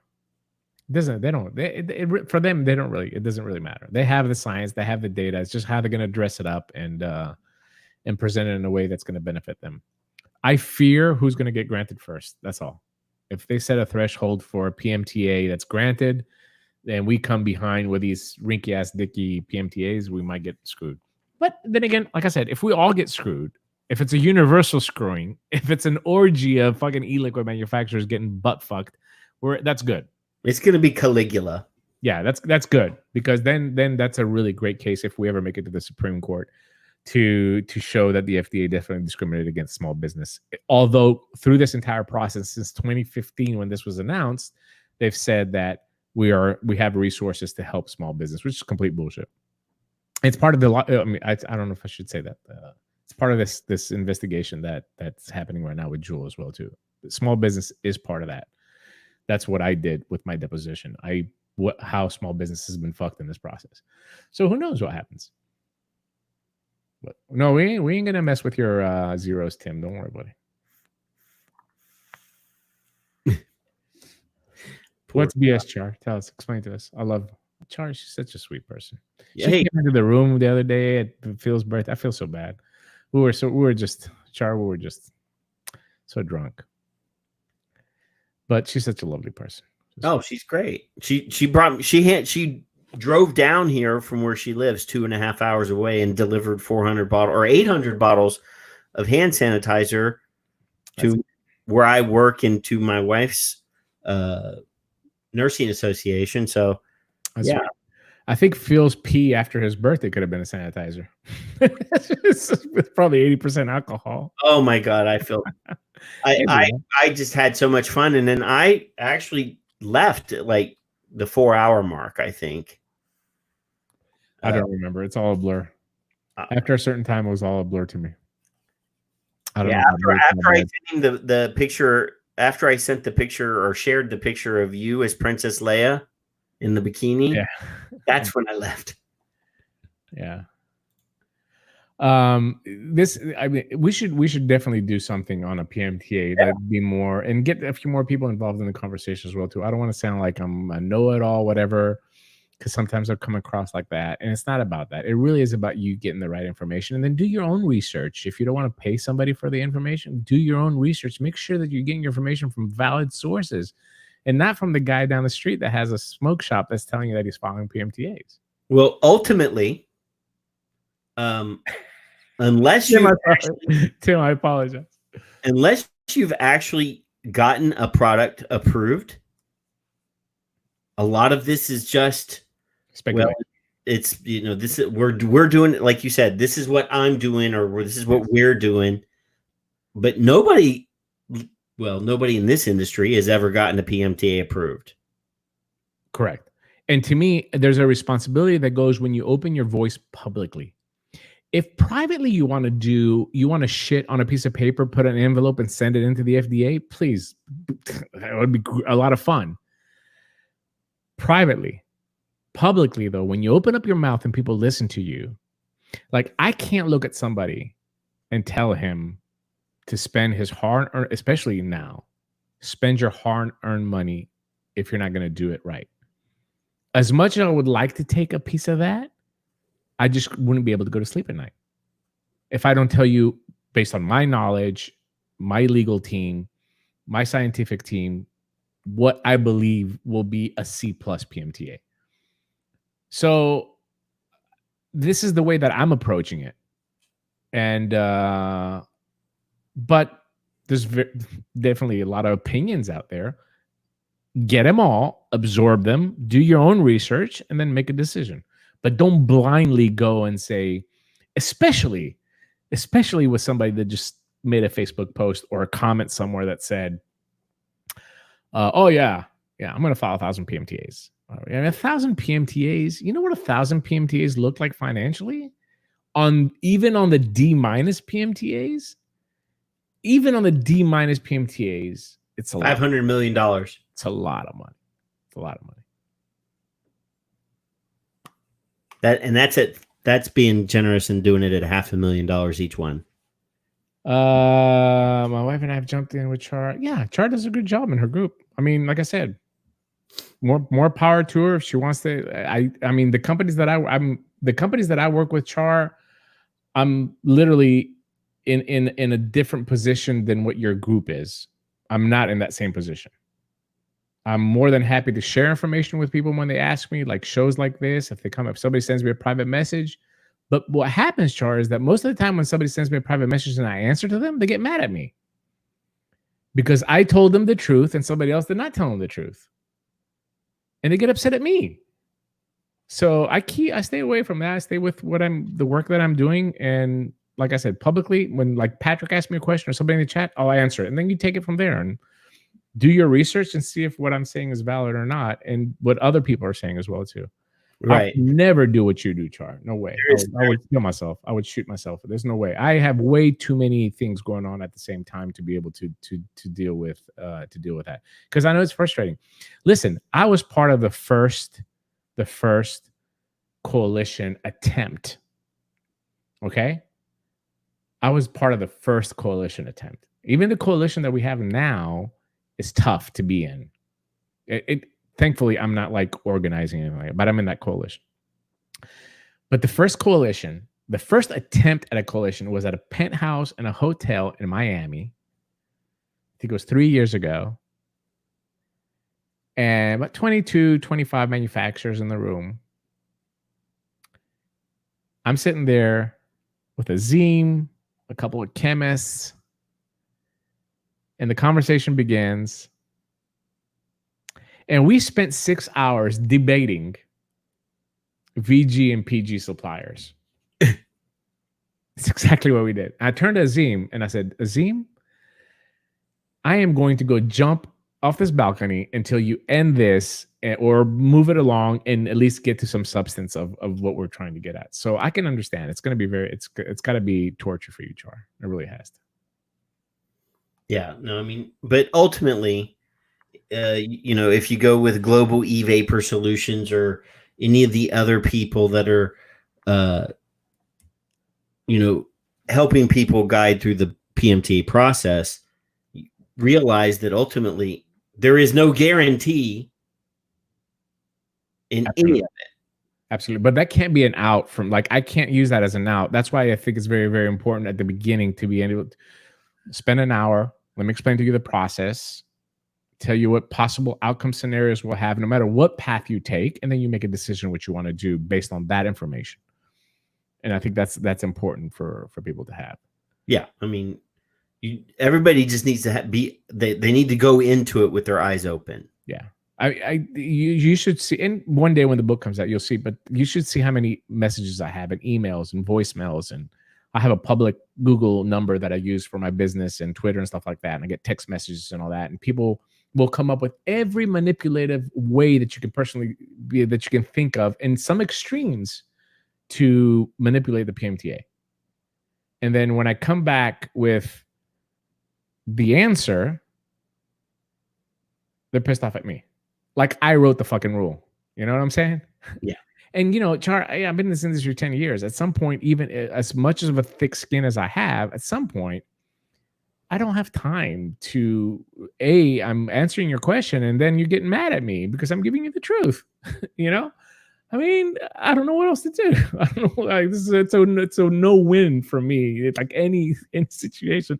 But what if we take, tomatoes and we start making it? Like, yeah, brother. I see it. You go fucking start growing tomatoes in your backyard and use nicotine for your liquid. There you go. That's what you should do. That's exactly what you should do. Yeah, go ahead. No, I mean, I just feel like that there are some people, nobody here, but there are some people that are acting like, oh, well, this is completely doable. There's not going to be any, it's going to be easy. And it's not. If it was, there would be 150 brands of cigarettes on the shelf. It wouldn't be a big deal. And this is, I mean, we've been arguing this, I can remember the first time I saw Greg on TV or in a newspaper article, and we were quoting at that point that it was going to be $500,000 to $1 million per PMTA. And it really is. I mean, if a proper PMTA, okay, like if I had unlimited budget, I have this all budgeted out. Like I'm not making numbers up. If I wanted to do the ultimate, if I wanted to do a Fontem or an RJR PMTA right now for a single SKU, $12 million. I'm not lying, for a single SKU. But that would be a PMTA with fucking balls. Like that would be like the ultimate PMTA. That would be like everything that is based on the statute of the Tobacco Control Act of 2009 to the T and above, $12 million. Okay. Hey, there were guys in 16 that could have afforded to do one PMTA a year. Yeah. Sure. At that price. Yes. Single companies, they could have easily did it. Yes. But the numbers have been adjusted because of the situation that we have been put in. The date changed. It got bumped up. The courts happened. So we made these adjustments. I mean, if there's anybody out there that's saying that this is the way to go and I believe in it, it's going to be approved, they should be removed from this industry. Okay? Like Char said, the goal is to be accepted here. So what we're trying to do is we're trying to bend the system a little bit with the data that we're providing. Okay? It's not like we're not providing any data. I mean, our lit review is fucking ballsy. It's a $750,000 lit review. It's not a cheap thing, right? So we're providing you with the data that shows that our product is less harmful than cigarettes. So we're providing the data that goes with it. But as far as a PMTA grade, it's not that good. It really isn't. So those numbers were adjusted based on the hope. It's basically like going into the casino and saying, I'm going to put $50,000 on red or black. That's basically what you're doing. And I'm telling you this as somebody that works for people. And I tell this to my customers as well, too, and to my clients. You go into the casino and you're going to put this money and you're going to choose red or black. There you go. That's, you know how hard that is. And Char's right. This is not the definition of small business. I can't tell that. Like, what is the difference between Troops liquid, okay, and Air Factory liquid? Nothing.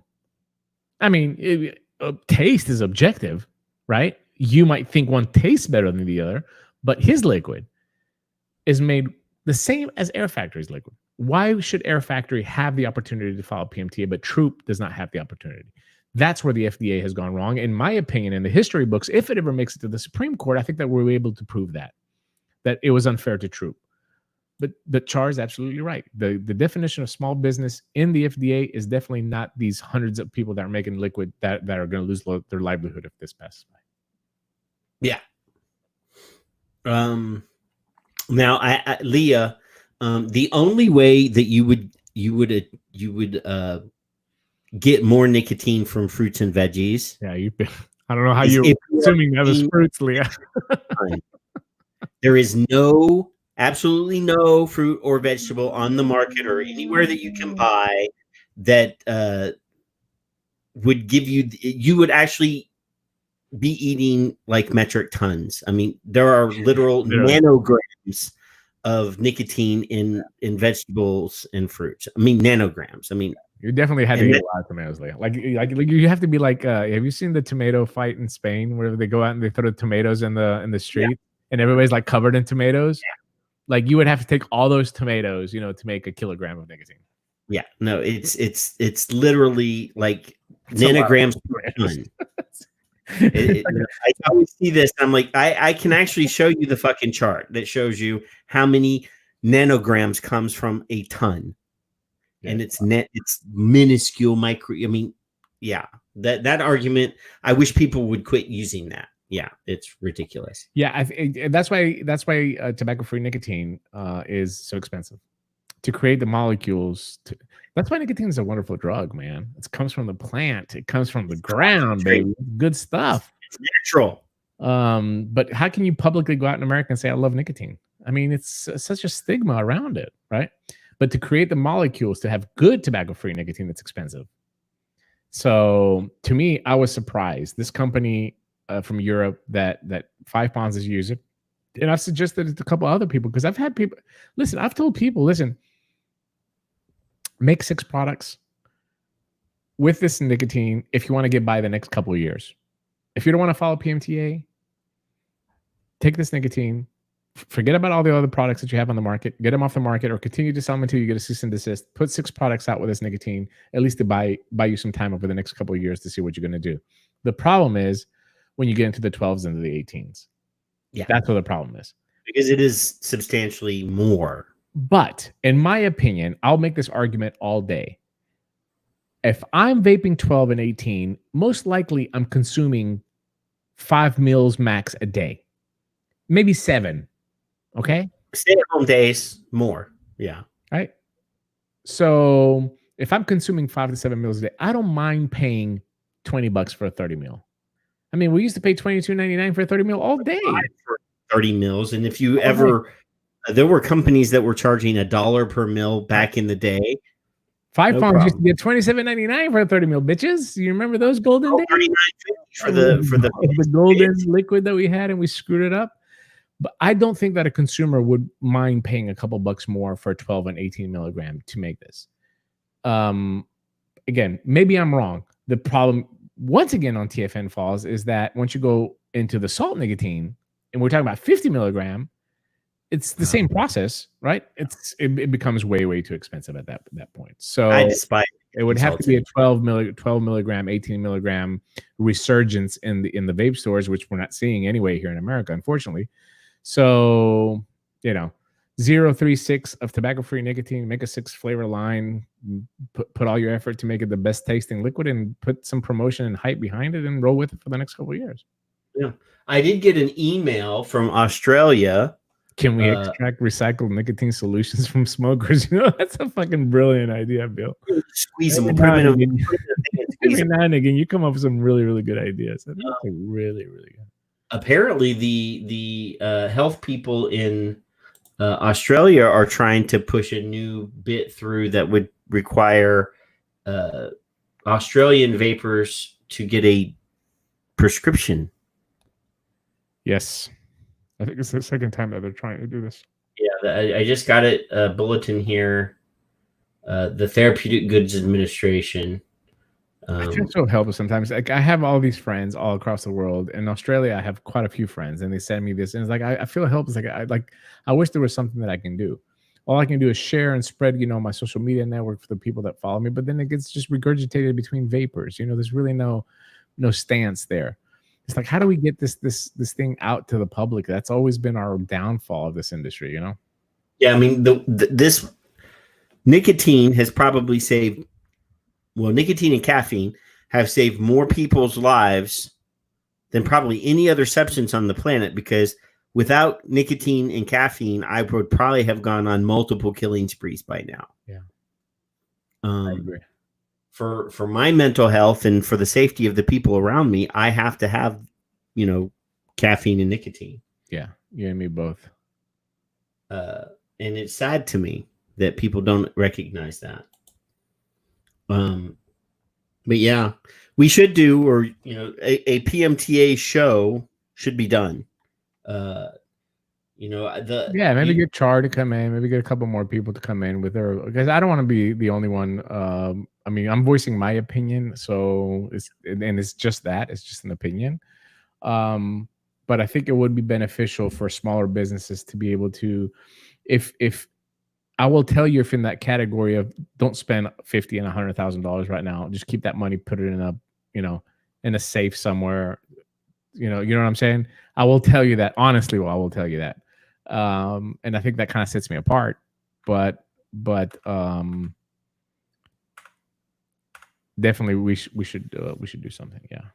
Yeah, I mean, because there's even for somebody like me that's just a consumer, I'm not going to have to file a PMTA, but there's a lot of info that I would like to absorb about it, because I know a very small, tiny amount. I kind of, By the way, most legislators' Twitters are run by their staffers, not run by the legislators, just so you know. But yeah, I'm glad that you were able to come and hang out for a little while. Yeah, when Kevin and Fig dish you, you reach out to the original. Bail on me, and Matt Cully will be on in the next week or so. He was supposed to be on tonight, but he closed on his house. Yes, that messed up our show for tonight. That he was supposed to be on tonight as well. Yeah, Matt's a good guy. But I like having Matt on, because he knows how to take a joke too. Sometimes we get really, really serious, and sometimes it's just I think it's a good balance. I think we can't just be all serious, and I think we can't be like all goofing around. I think there should be a good balance. We're in a tough situation of industry, and we need to always keep some entertainment about. This is what I have. Phil brings that entertainment factor in our relationship. Well, and I'm glad that you're doing the DP show now. Yeah. And that every other week. So you do your smoker show, which is usually more content heavy and more, and then the DP show is more fun. Yeah. I mean, obviously there's still seriousness in there, and Mike is doing his Pieces of Thinking show and doing Vaping in the Mic. And here I am every Friday night doing this show. And Phil and I, cartoon bullshit, whatever you're doing with Phil. I are going to do a nerdy show, a fun show. You couldn't pay me to tune in for that. Like, I love Phil, but it's like all I hear is like ngang, ngang. That's all I hear. It's just like I have zero interest in sci-fi. I'm glad that I can satiate Phil's need to let some of that out, because he and I are both kind of nerdy, and I would rather listen to the preacher Copeland blow the COVID away than listen to you and Phil talk about sci-fi. But it's good that we are now able to offer all these different things. The DP show is actually, I mean, it's what it is. It's formed now because of COVID, right? To give you a little bit of relief and have like interesting guests. Like, we're trying to get away from the regulars that you're going to constantly see on these shows and vape shows and stuff like that. So we're breaking out from that. Like, we had Christopher Ferreira on. He's not very well known in the industry, but he had a really good, perspective on liberty. So I thought it would be a great guest, and he was. It was a lot of fun. And then Alex, this Tuesday, huh? We've had him on a couple times. Yeah, it's trying to bring other people inside and try to break away from the vaping a little bit as well too. But when things get back to normal, the DP show will be half entertainment and it's going to be half more advanced vaping. So you're going to start to see hardware. We've been contacted by a lot of hardware companies to send us products to do reviews and dueling reviews and live reviews, stuff like that. So we'll do some of that when this thing gets back to normal, and then of course try to bring some outside the vaping industry guests as well to have these conversations and try to enlighten a little bit the industry. So, Bill, I can't do a K-pop show with Demetrius because I don't know anything about K-pop. I don't know much either. It's all I know. It's costing me a lot of fucking money. That's all I know. Yeah, I absolutely don't know anything about K-pop, but yeah, I mean, we have to. I've been doing this. I mean, I think, how long have we been doing this version? I mean, the Smoke Free Radio. How long ago did we start that? I started Smoke Free Radio in 2015, right? And before that, I was doing VP Live, Vapor's Place, Smoke Free Radio there. And before that, in 2012, I started the Vape Team. Right. So 8 years, a long fucking time, I'll tell you that. Yeah. I've only been doing this about 7 years, starting with the Vaping Militia Radio and all that, and, but we've been doing this steadily on this network with, every, offering different shows, and we've had some people come on and do shows and then leave. Everybody thinks it's easy, but I don't know. But we've been doing this for at least the last 4 years. Yeah. Regularly, every week. So K-pop, what is K-pop, Char? And your husband's an engineer? Oh, why would an engineer know what is K-pop? Absolutely nothing to do with engineering. So K-pop is Korean pop. And you can go on YouTube and look and see. So all these groups usually composed of young Korean boys, but there's girl groups as well too, but none as popular as the boys. And from the boys, there's been like 4 or 5 bands that have kind of stood out, like BTS being one of them. The most popular, I think, K-pop, which is my youngest daughter's, like, whatever. She goes. Well, they're so popular. They were part of the New York New Year's Eve ball. Okay. We're talking about billions of dollars. Yeah. We're in the wrong fucking business making nicotine. I'll tell you that right now. These boys, and here's what's interesting about it. They don't sing all in English. So it's 60% Korean and 40% English in their songs, whether they rap or sing or pop, slow songs and stuff like that, which I find really interesting because most of the kids don't know what they're saying. I mean, eventually they'll find the lyrics and then translate and then they'll get the gist of it. So that's interesting. Point number 1. Number 2, most of the boys, like, look up BTS right now, do a Google search for an image for them. Most of the boys are very feminine looking. So I don't understand. Like, I asked my daughter, I said, look, I'm straight, but I'll tell you what, some of these little boys, they look pretty good to me. You know what I'm saying? Like, I don't understand. Like, I don't know if the girls are looking for that, like this generation, or they're not looking for that masculine, I remember 20 years ago, 30 years ago, for example, New Kids on the Block, right? Popular boy band back in the time, but they would show their muscles and they do this and they're like more manly. So I find that very interesting. And number 3, it's huge. Yeah.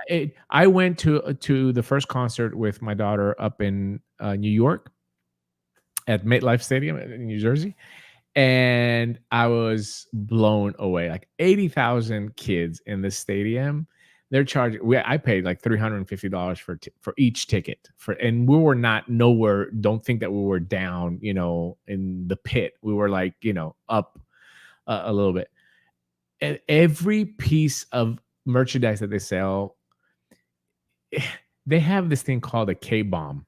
Okay, if you're a fan, I'm going way into K-pop for you, but if you're a fan, you're part of the army. You're the K army, the BTS army.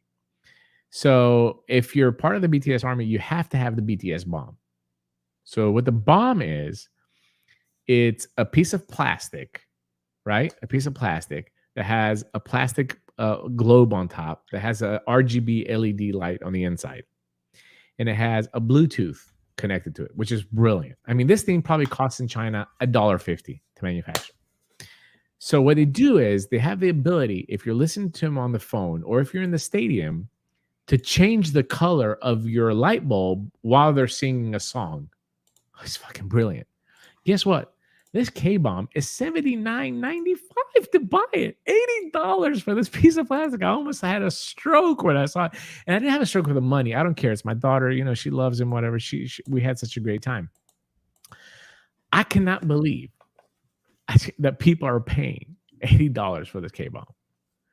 We had tickets to go now. May 10th, it was supposed to be in Dallas. I had flights, hotels booked, tickets booked to go see him May 10th in Dallas. But unfortunately, that concert got canceled. But it was her birthday present. So, but that in short is what K-pop is. Korean pop, usually young Korean boys singing, and a lot of teenage girl fans. So you look at that. You got PMTA and K-pop education tonight on this program.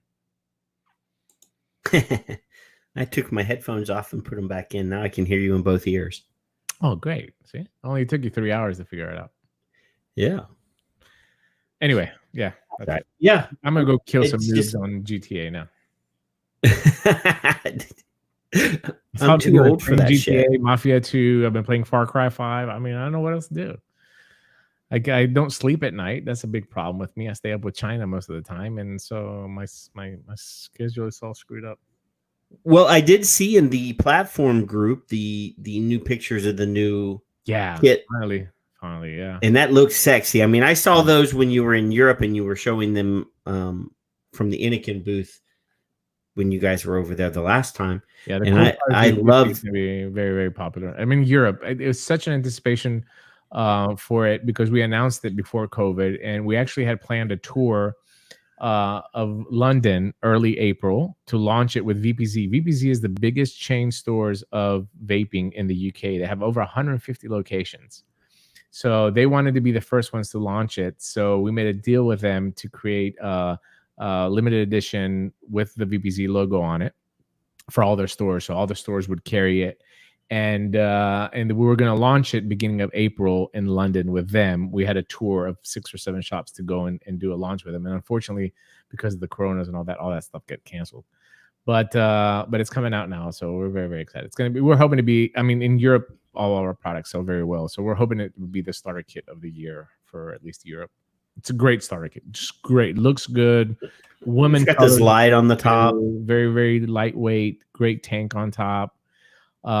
Just a nice design. And what we try to do we try to take the Cool Fire, because the Cool Fire was always a good seller, and try to make it sexier and more appealing to the eye, and also make sure that we always have 1 or 2 colors that are very appealing to women as well too. Yeah. So there's a pink one then, is what you're saying. Yeah, there's a pink one. There's a very nice. There's 2 black ones. A black and a gunmetal. Okay. Yeah. The blue one, I love that blue. I saw that and I was like, I'm going to have the blue when they come. So Fallout 4. What is Fallout 4? Is that good? It's VR. I can't play VR. It just scares me, man. I can't. I don't know, man. It's a little bit scary for me. I want somebody to put the VR on him and then video him on the VR. I've seen VR porn. That was scary for me. Here, I'll show you a picture. Let me see if I can. Not of the porn, but I'll show you a picture. Please. I don't want to get kicked off Facebook tonight. Where is it? Hold on. Ew. What happened to my email? This is Bill, this is a damn good device. This Light Tube. I love this thing. Yeah, this Light Tube is really good too as well. And they just don't sell here in America. It's just stores sell 3 milligram and 50. That's it. That's the problem.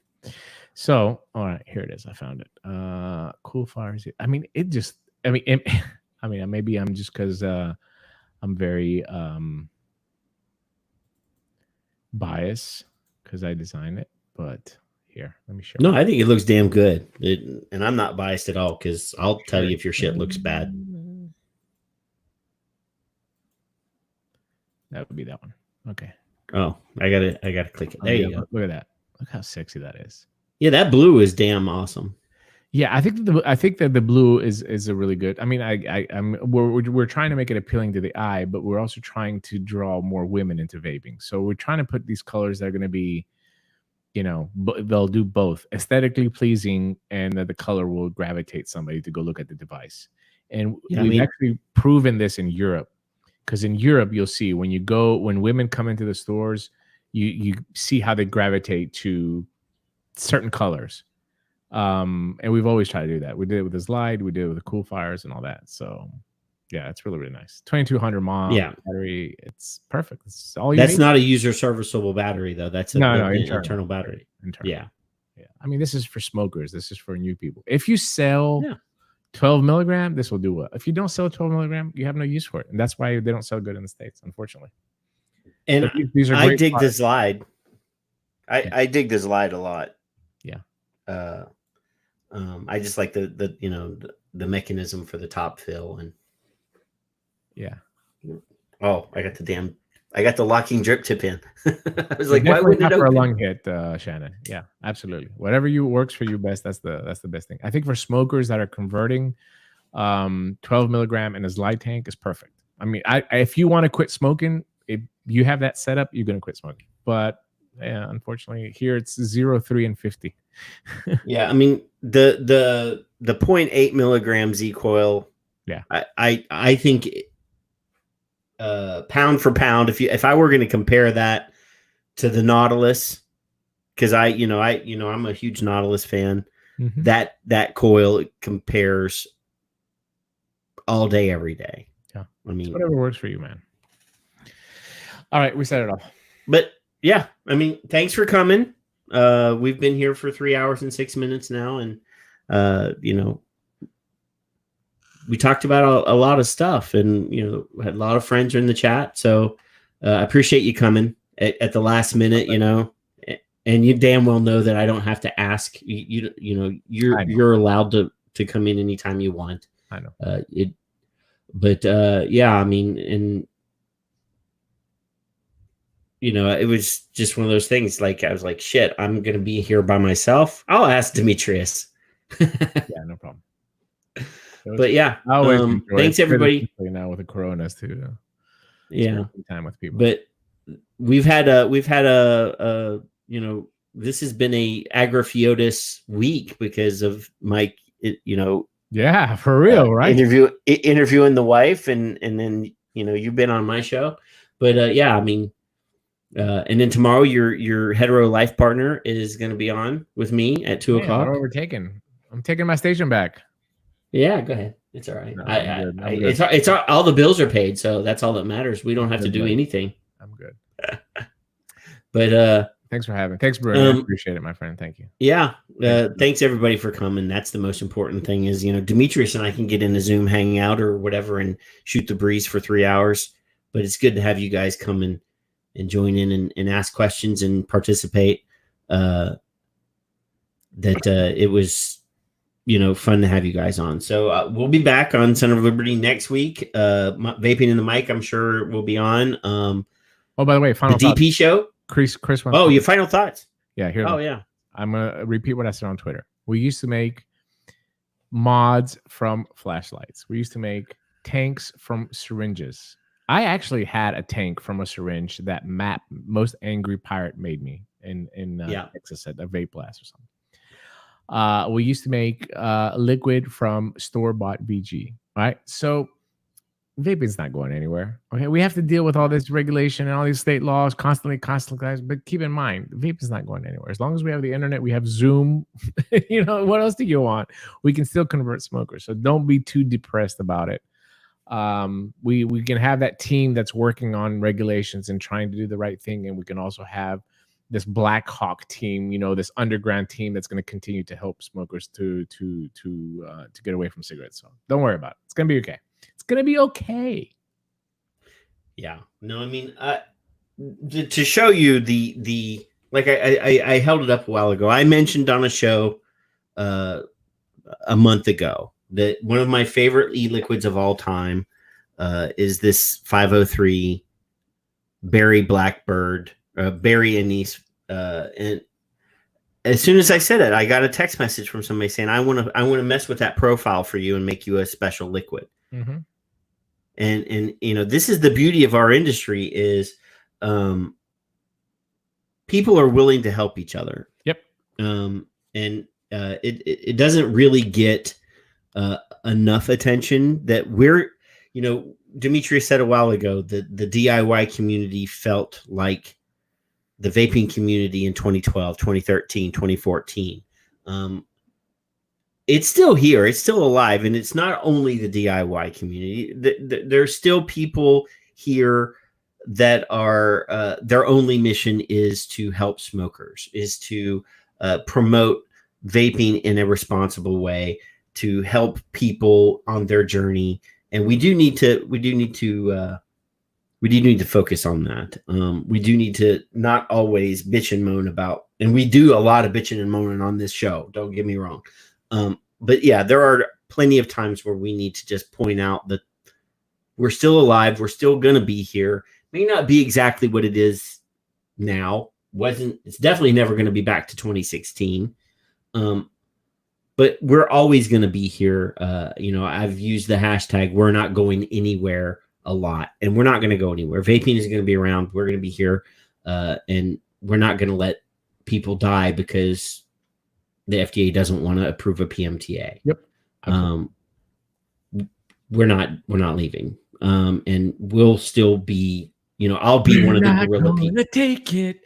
We're not gonna take it. Yeah, I'm gonna, I said that if the industry dies tomorrow, the next day, this is the voice of the resistance. We're gonna be here.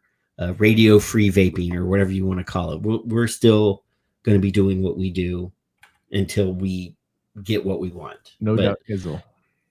Yep. So thanks, and we'll see you in a week. If you're a nerd and you want to listen to me and Phil talk about Star Wars and Star Trek tomorrow, I'm good. Come hang out tomorrow here on Smoke Free Radio or on the YouTube. But anyway, out. See you in a week. Bye.